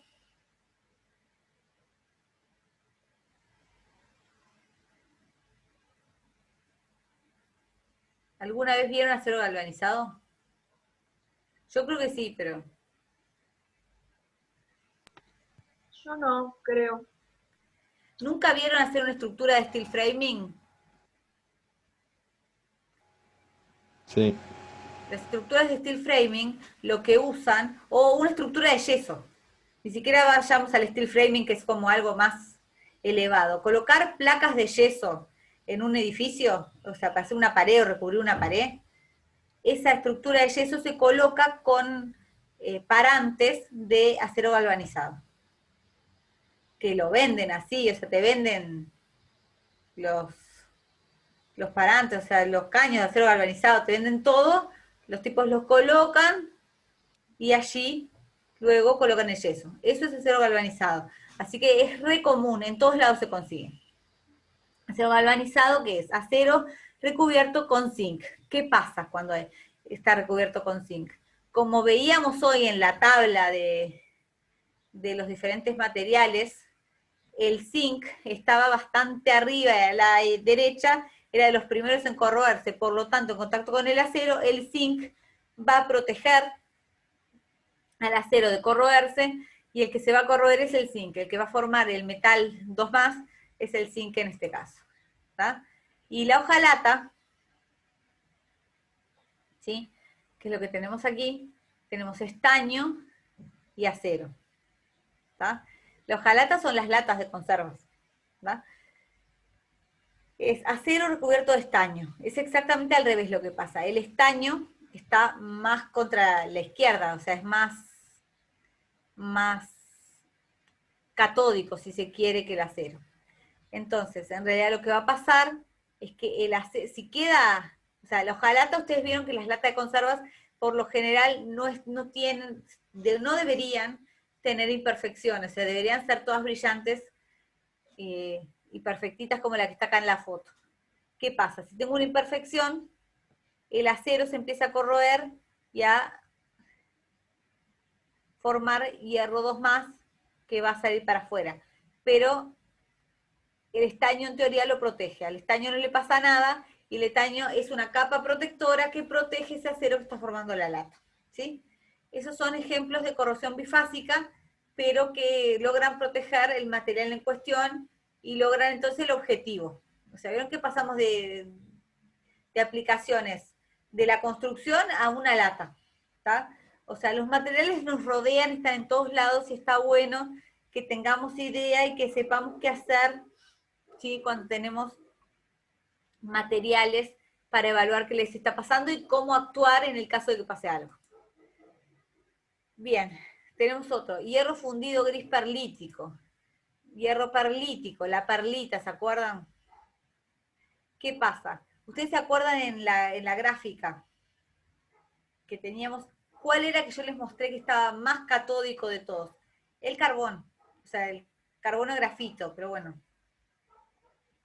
En la perlita, en el acero, ¿se acuerdan que nosotros lo que tenemos, sí? Es ferrita y cementita, ¿sí? Entonces, cuando tenemos la perlita, en realidad nosotros tenemos en el mismo material las dos fases. Tenemos el acero, que está compuesto por el carbono y por el hierro. Entonces, en realidad, si yo tengo hierro fundido perlítico, lo que voy a tener es el hierro con carbono, ¿sí? Formando parte de la masa. Depende del tamaño de grano, ¿sí? Vamos a tener los diferentes granos. ¿Y quién se va a ver protegido ahí? ¿El carbono o el hierro?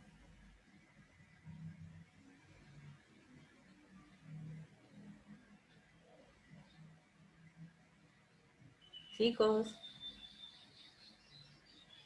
El carbono era el que estaba más catódico de todos. Y el hierro estaba como del medio, en el medio, póngale. ¿Quién se va a ver protegido, el hierro o el carbono?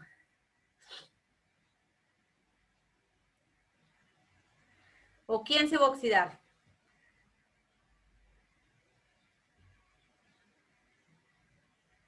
¡Pi! Los perdí. El hierro. El carbono no le va a pasar nada. El carbono tiende a reducirse. Es el hierro mismo, por eso es importante, por eso es tan importante el acero cuando es inoxidable, que tiene otra cosa que lo protege de la oxidación. Si no, el acero o el hierro siempre se van a corroer. Porque incluso el acero lo tiene en su propia composición al enemigo, desde el punto de vista de la corrosión, que es el carbono. ¿Está? ¿Se entiende más o menos eso? ¿Están ahí? Chicos. Sí, profe. Porque silencio total. Es mortal. Y aparte, como no veo ninguna cara, yo digo, se murieron, no sé. Colapso, así, les explotó el cerebro. Igual sí. Igual sí, también, sí, lo sé. Yo sé que ya lo viví en diagramas de fase, que yo ahí creí que los perdía para siempre, pero está. No, sí, diagrama de fase fue peor. Pero por lo menos siguieron viniendo, o sea que se valora el esfuerzo. Otro tipo de corrosión bifásica es la corrosión bucal. que esto no se da ya tanto porque esto se da más cuando la gente tenía amalgamas. Hoy en día se dejaron de usar las amalgamas y vieron que todo lo que tenemos ahora, o sea, si yo tengo resinas, ustedes ni hablar, deben tener todos resinas en la boca para arreglar las caries. Entonces es diferente, pero cuando había amalgamas, y además incrustaciones de oro, porque vieron que antes era como que se ponía mucho metal en la boca. Incrustación de oro si tenías plata y si te había hecho pelota una muela, no importa, te imponemos una incrustación de oro y con eso la salvamos. Si tienes una caries, te hacemos una amalgama. Bueno, ¿qué pasaba si te hacían una incrustación de oro y una amalgama dental? Bien. En la incrustación de oro y la amalgama en contacto, va a haber un pasaje de electrones desde la amalgama a la incrustación. La incrustación es de oro, es inerte, porque el oro es un metal noble, pero el oro va a potenciar, ¿sí?, la formación de agua, o sea, el oxígeno que uno respira, porque más respiramos por la boca, o sea, oxígeno hay seguro, en presencia del pH bajo, porque en la boca tenemos un pH menor que 7, hay protones, y por lo tanto se forma agua. Esta reacción va acompañada de que se lleva algunos electrones que salen de la amalgama dental. La amalgama dental está formada, puede ser de mercurio con estaño, puede ser de plata con mercurio, no importa, pero algunos electrones salen, en este caso, por ejemplo, del estaño, pasan al oro y se da la reacción de acá arriba. Eso hace que la amalgama se vaya desgastando y vaya perdiendo estaño y se vaya deteriorando hasta que llega un momento que hay que cambiarlo. Esto se da todo dentro de la boca. Uno dice, ay, por Dios, todo eso pasa acá adentro, sí pasa de todo. Pero bueno, en fin, cosas que ahora se saben, capaz que antes no se sabían tanto, y que ahora tenemos conciencia. Bien. Después vamos a tener otro tipo de corrosión. Ya pasamos la corrosión bifásica, ya está. No tengo más ejemplos. Así que si quedó clara, quedó clara. Y si no, me preguntarán el viernes. Corrosión localizada por grietas. Bien. La corrosión por grietas, cuando tenemos una grieta, como esto acá, una grieta en un material, ¿qué es lo que va a pasar? La grieta, vamos a agrandarla. Vamos a imaginar que hay una grieta que está en contacto con una solución, ¿está? Puede ser agua de mar, agua de río, lo que sea. La grieta se va a comportar diferente a la parte exterior. La zona catódica va a ser la zona exterior que está en contacto con la solución, y la zona anódica va a ser el interior de la grieta, que es lo peor que puede pasar, porque se va a seguir corroyendo la grieta y se va a seguir agrandando la grieta.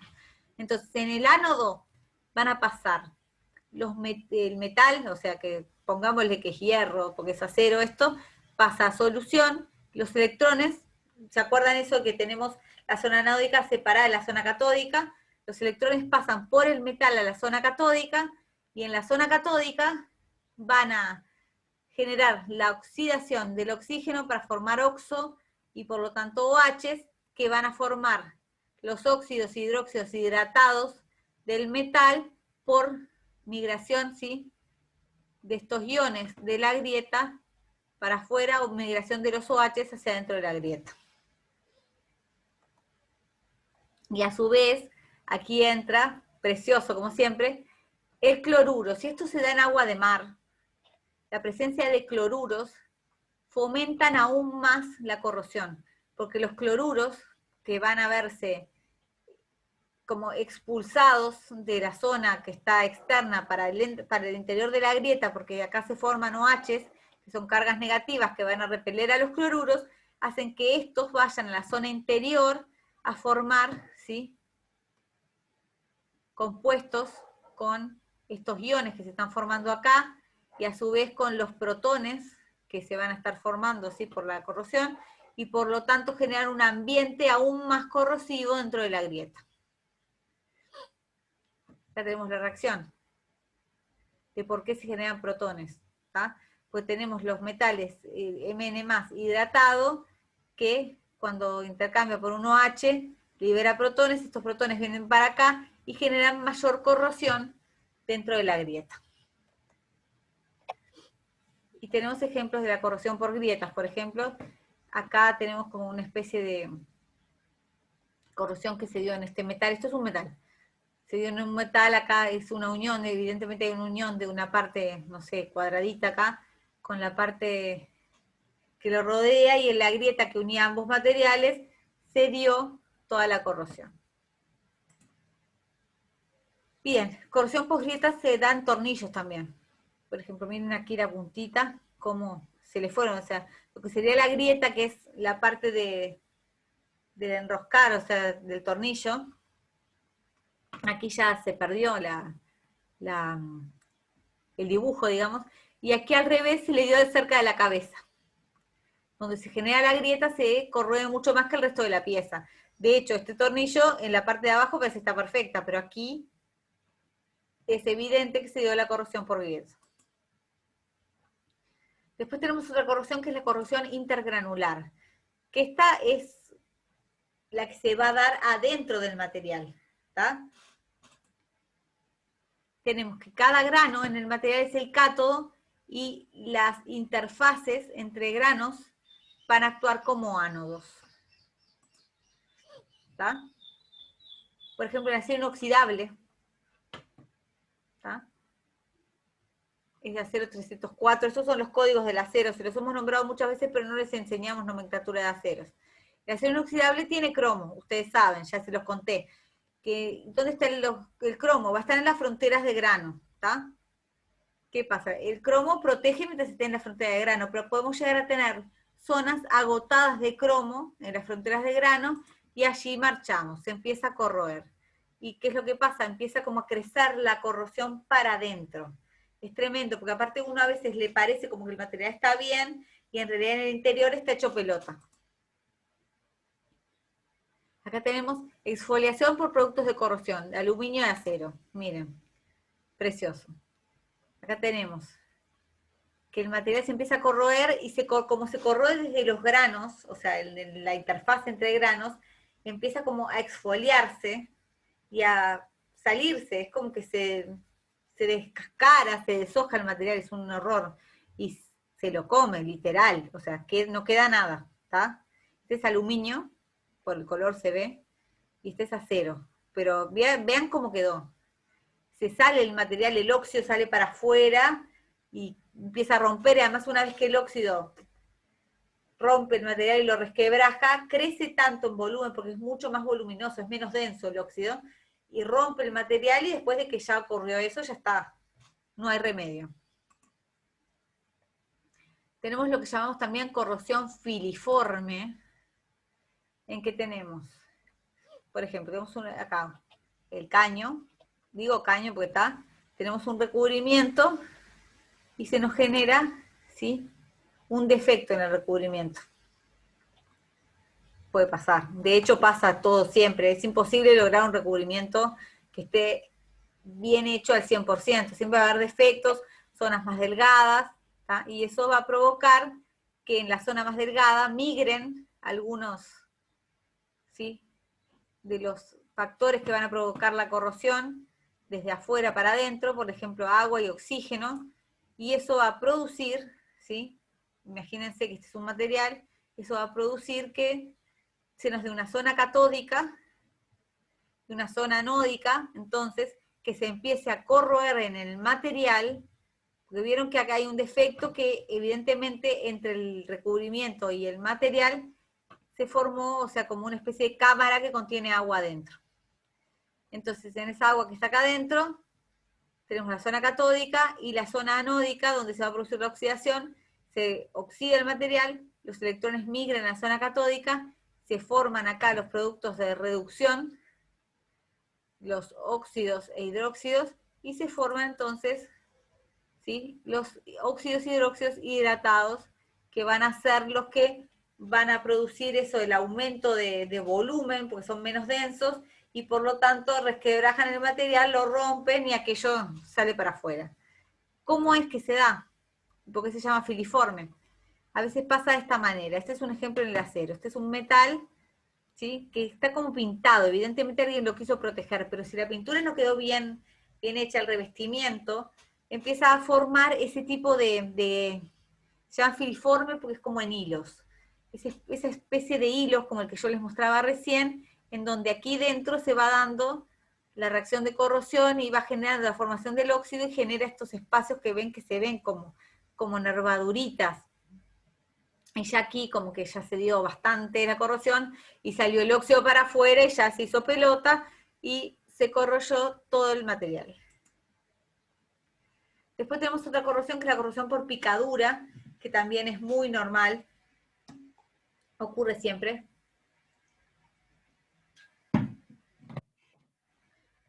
En que la corrosión por picadura tenemos una picadura, como dice el nombre, o sea, en el material, y que esta va a ser la zona anódica, y se van generando después dos zonas catódicas. Entonces, hay como una retroalimentación, y se van formando los productos de la corrosión en la picadura por la migración de los iones que se generan, sí, por reducción del oxígeno, y la reacción con los cationes metálicos que se están formando. Y a su vez, en la picadura siempre tenemos los hermosos cloruros que pueden venir, pues estamos rodeados, en Uruguay no hay opción aparte, y también los protones que van como que a favorecer aún más la corrosión dentro de la picadura para, ¿sí?, que se siga corroyendo el material. La corrosión por picadura es tremenda porque a veces uno piensa que el material está bien y en realidad cuando lo va a mirar, la picadura uno la ve chiquitita acá, pero para adentro es enorme, que es lo que vemos acá. Esto es una imagen por microscopía de la picadura, pero como que vemos que en realidad algo que parecía chiquito, después termina que es enorme. Acá tenemos otro ejemplo. Ejemplos en las jarras. Por ejemplo, miren esta jarra que le salen los chorros de agua. Y algo que de afuera, esto lo que vemos acá es, acá arriba sería lo que vemos, digamos, en la superficie. Y cuando vamos para mirar para dentro del material, miren lo que es la picadura. Toda corroída por cómo se van dando las reacciones de corrosión. Esto es tremendo, porque puede deteriorar el material, un material que vemos de afuera bien, pero cuando nos metemos dentro del material para ver realmente cómo está hecho pelota, ya no sirve más. Y por disolución selectiva, bueno, tenemos este tipo de cosas que nos pueden pasar, que tenemos dos metales, metal 1 y metal 2, ¿tá? Vamos a tener que, es una aleación, supónganse, ¿tá? Una aleación de dos metales, el metal 1 es el metal activo, digamos, el que básicamente se va a corroer, y el metal 2 está ahí, es un metal que vamos a llamarlo metal noble. El metal 1 se corroe, bárbaro, ¿y qué es lo que va a pasar? El metal 1 se corroe, pero también el metal 2 como que tiende a salir un poquito, o sea, porque si se da la reacción de intercambio de electrones, bueno, pero a su vez el metal 2, como es un metal noble, vuelve y se deposita, ¿sí?, nuevamente en estado metálico sobre la pieza de la aleación. ¿Se ve? Son cosas que se pueden llegar a dar. Esto es más raro, ¿tá? Pero ejemplos de disolución selectiva, el latón. Una aleación que es 70% cobre y 30% níquel. Ahí se ve, o sea, tenemos el metal y acá como que volvió a depositarse, se corroyó, pero volvió a haber un depósito metálico. Luego, sí, y aquí lo mismo estamos viendo en esta micrografía, como que volvió, ¿sí?, a depositarse el metal más noble, que en este caso es el cobre, y se corroyó el níquel, ¿sí?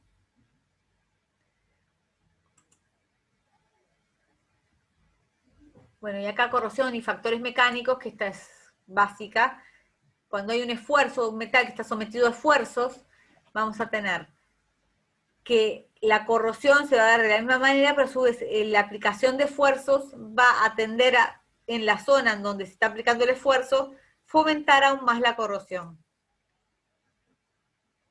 Si lo sometemos a una fuerza de tensión, aquí donde está la grieta, donde se está dando la corrosión, se va a producir la ruptura. Es lógico, o sea, no hay que estar muy inteligente para darse cuenta de que algo así va a poder pasar.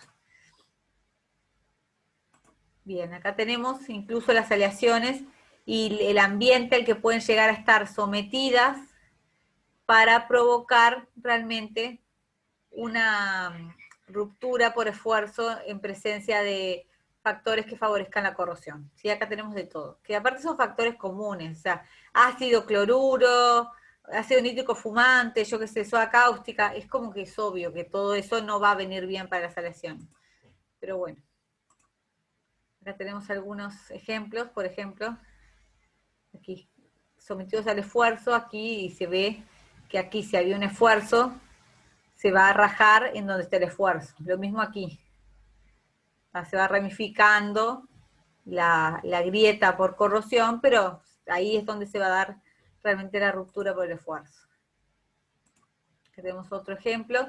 Esto fue una cosa que pasó, un accidente que se dio en Ámsterdam en el año 92, en que cayó un avión, un Boeing 747, sobre un edificio y lo reventó, ¿tá? Justamente porque había tenido problemas de corrosión en el anclaje de la estructura, ¿sí? O sea, del ala y del motor en la estructura. Entonces, esto es lo que pasó, y se dio una corrosión transgranular, típicamente inducida por cloruros en una aleación. Y lo que pasa es esto, se empieza a dar la corrosión, y si no se ataca a tiempo, no, o sea, se llega a casos como este, que es tremendo, ¿no? O sea, ya para que se rompa un avión, yo creo que ya la humanidad ya aprendió muchísimo que hay que hacerle mantenimiento a los aviones, pero bueno, en el 92 yo creo que no se tenía tan claro, y tal. Y esto también pasó en Suiza, en Uster.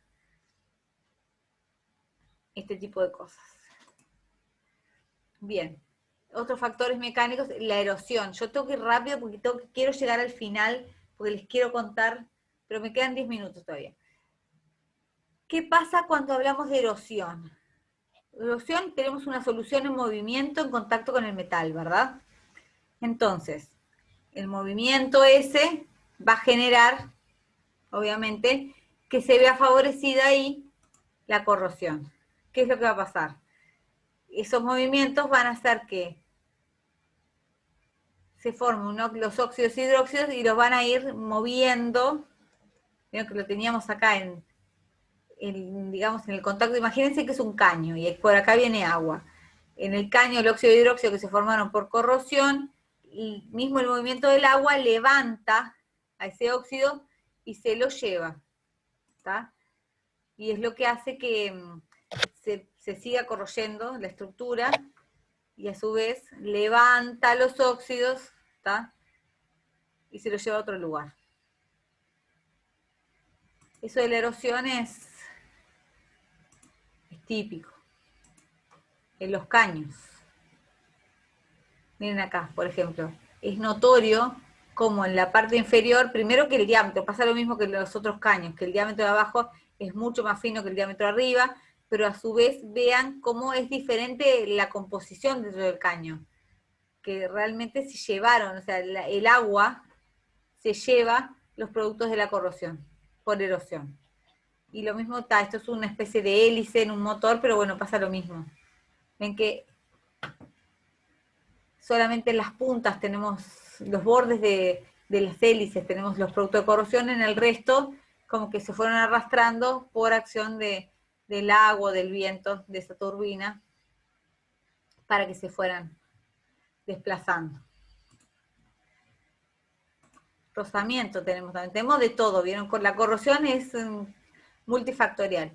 Tenemos óxido y hidróxido, tenemos imagínense dos placas como haciendo ese rozamiento. Eso puede pasar por la acción de un motor, lo que sea, y bueno, ese rozamiento hace que el hidróxido o el óxido que se forma acá actúe como abrasivo y vaya dañando las superficies de los metales que están allí. Y se va levantando a su vez todo ese óxido y hidróxido. Por ejemplo, esto yo sé, eso lo vemos en las hamacas, en los parques, donde el movimiento de la hamaca con las tuercas, generalmente ya sea o la tuerca o el hierro donde está agarrada la tuerca, están súper corroídos, ¿sí? Justamente por el rozamiento. Miren acá. Y miren las tuercas, todas corroídas por el rozamiento que se da. Miren, aparte esta cadena esta es un lujo, hecha pelota. Y después otra cosa que tenemos es la cavitación. La cavitación es cuando tenemos burbujas, esa vibración y las burbujitas que van pegando, ¿sí?, en todas las paredes del caño, hacen que la burbuja ejerza una fuerza enorme, golpee los caños y genere movimientos, ¿sí?, que producen una deformación de la burbuja que toma esta forma, y cuando choca, pierde energía dañando el material. se genera una onda que va a ser la que daña el material. Vean lo que pasa por la cavitación. Impresionante. Se hace pelota. Todo esto está causado en un acero por burbujitas. A su vez acá estamos viendo una que se fue de mambo, se fue más allá y se rompió. Y ahí vemos cómo tenemos el mecanismo de corrosión generado en donde está la ruptura por la cavitación, porque aparte de ahí si se fijan bien, se ven diferentes colores, como que hay formación de óxidos allí. Bien. Bueno, llegué a la parte que quería llegar. ¿Dudas hasta acá? Bueno, nadie contesta, así que asumo que no. Control de la corrosión. Bueno, ¿qué hacemos para controlar la corrosión? Podemos seleccionar los materiales, hacer un diseño racional, usar recubrimientos, protección anódica y catódica y control del medio. Controlar el medio es, bueno, controlar a qué voy a someter yo los materiales. Selección de materiales, bueno, materiales resistentes a la corrosión para determinado entorno ambiental. Puedo elegir hacer protección por diseño, eligiendo los materiales que mejor me vengan, por ejemplo. Para condiciones reductoras, elegir ausencia de oxígeno y usar níquel o cobre. Condiciones oxidantes, que haya oxígeno presente, pero aleaciones de cromo, que el cromo protege, lo sabemos por el acero inoxidable. Condiciones fuertemente oxidantes, aleaciones de titanio. Y una cosa importante, no usar aceros inoxidables en ambientes con cloruro. En ambientes con cloruro, igualmente se va a dar corrosión en el acero inoxidable, por lo tanto, no es aconsejado usar acero inoxidable en ambientes con cloruro. De hecho, hay casos en que se han hecho techos de piscinas con armadura de acero inoxidable a propósito, pensando que no se iba a corroer, y se han caído, colapsado los techos de las piscinas, arriba de la piscina, porque estaba el acero inoxidable en ambiente con cloruro. ¿Tá? Si hay cloruro, se va a dar las formas que vimos, ¿sí? de corrosión bifásica, con cloruros, y entonces va a ser demencial. ¿Tá? Entonces hay que tener en cuenta ese tipo de cosas cuando uno hace diseño. Por suerte, igualmente los químicos no diseñamos nada, lo diseñan arquitectos e ingenieros, así que ahí estamos salvados. Pero sí podemos influir en los materiales que van a usar. Después tenemos protección por diseño también, consultas con ingenieros, efectos en corrosión, algunas reglas válidas. Acción penetrante de la corrosión versus espesor de materiales.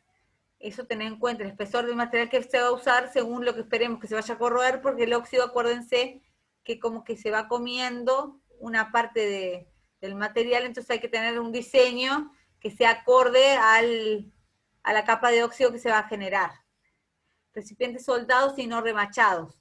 Los remaches se introducen grietas y además el remache, si no es exactamente de la misma composición, va a generar esos casos como era, ¿se acuerdan del ejemplo de la placa de acero con remache de cobre? Bueno, ahí se va a dar corrosión. Remaches catódicos frente a placas anódicas, ahí va. Si yo sé que voy a tener corrosión, puedo usar remaches catódicos frente a placas anódicas. De hecho, como para proteger las placas, ¿sí? ¿Se acuerdan que la placa grande, y hay una protección por diseño, porque la corrosión va a ser lenta de la placa grande, y entonces la voy a proteger usando los remaches chiquititos como cátodos. Si yo lo hago al revés, se me corroen horrible los remaches. Evitar contacto entre metales disímiles, o sea, celdas galvánicas, tratar de no generar celdas al santo botón. Evitar tensiones excesivas, obviamente las tensiones por esfuerzo no tienen sentido. Evitar recodos agudos para evitar la erosión. Evitar estancamiento de líquidos también. El estancamiento de líquidos genera concentración de los diferentes iones en la solución y va a generar eso reacciones químicas que se van a dar ahí de corrosión. Gradientes uniformes de temperatura, eso es obvio. Y partes activas fácilmente removibles en el último caso. ¿Por qué partes activas removibles? Porque yo sé que si va a haber corrosión igual, si las partes son por lo menos removibles, puedo ¿cómo es que se dice? Remover esa parte y ya está. Tenemos recubrimientos metálicos como galvanizado y estaño sobre acero, esto ya lo vimos. no metálicos como vidrio fundido sobre acero, no lo vimos esto, pero bueno, es un recubrimiento válido, y polímeros recubriendo, o sea, pinturas, lacas, barreras finas, este tipo de cosas se pueden usar para recubrir. Pero lo que quiero llegar es a la protección catódica. ¿Qué es la protección catódica? Nosotros podemos tener, por ejemplo, como yo les decía, el tanque del calefón. Bueno, tenemos un tanque de hierro. Si yo quiero protegerlo, el tanque de hierro sumergido o enterrado se me va a corroer. Yo ya lo sé. Pero yo lo puedo tener en contacto eléctrico por un cable con un ánodo de magnesio. Esto es un pedazo de magnesio que le voy a llamar ánodo de sacrificio. De hecho, hay gente que lo vende, esto hay unos pedazos de ánodo de sacrificio grandes para estructuras de este tipo, que yo lo conecto en una cajita y hago una conexión eléctrica con cables de cobre nomás, para asegurarme la conexión eléctrica al depósito de hierro. ¿Qué va a pasar? Se genera una celda galvánica en que quien se va a corroer va a ser el magnesio, y la reducción que se va a dar es una reducción del oxígeno a agua. O sea, el hierro no le va a pasar nada, va a estar ahí inerte, entre comillas, mientras el ánodo exista. Si yo sé y puedo calcular cuánto tiempo me va a durar el ánodo, yo puedo recambiar el ánodo y proteger de esa manera la estructura, ¿sí?, de hierro. Esto es re importante y se está usando cada vez más. ¿Tá? Y después tenemos, ¿eso se entendió más o menos? ¿Lo del ánodo de sacrificio se entendió? Sí. Bien. Y bueno, tenemos la protección anódica, que es movernos, ¿sí? O sea, es una técnica más reciente, que es generar un film pasivador. O sea, se aplican corrientes anódicas, lleva instrumentación compleja, por supuesto, y elevado costo, pero es como que de alguna manera generamos anódicamente un film pasivante que me va a servir para proteger a mi estructura. Es como hacer una pasivación falsa, pero lograr que se dé, que me va a servir para moverme en esta zona de la gráfica y por lo tanto tener a mi material protegido. ¿Sí? Tiene elevado costo. Eso es un poco el acero corten que les contaba hoy. ¿Sí? Bueno, después tenemos el control de la corrosión, hacer un control del medio, descendiendo la temperatura, disminuyendo la velocidad del fluido, eliminando el oxígeno, que sería fantástico, es casi imposible, y reduciendo la concentración de iones cloruro. Los cloruros siempre están en el medio y siempre nos van a molestar desde el punto de vista de corrosión. Y a usar inhibidores de absorción o expulsión. ¿Tá? Esos son aditivos extra. ¿Tá? Y bueno, bibliografía, les dejé aquí varios libros. ¿Tá? Algunos son más técnicos, otros son más páginas web y cosas, pero bueno, pueden usar cualquiera de estas cosas. En particular, el Smith, ¿tá?, y el Askeland son excelentes, siempre estas son las bibliografías del curso, siempre son estos dos, y el Callister bastante lo recomendamos, ¿sí? ¿Dudas? Chicos, ¿dudas? No, supongo No, que no. si no, iremos el viernes. Sí, yo también supongo que el viernes van a venir no solo por esto, sino por todo el resto que estuvimos hablando, así que está. Pero bueno, bárbaro, excelente.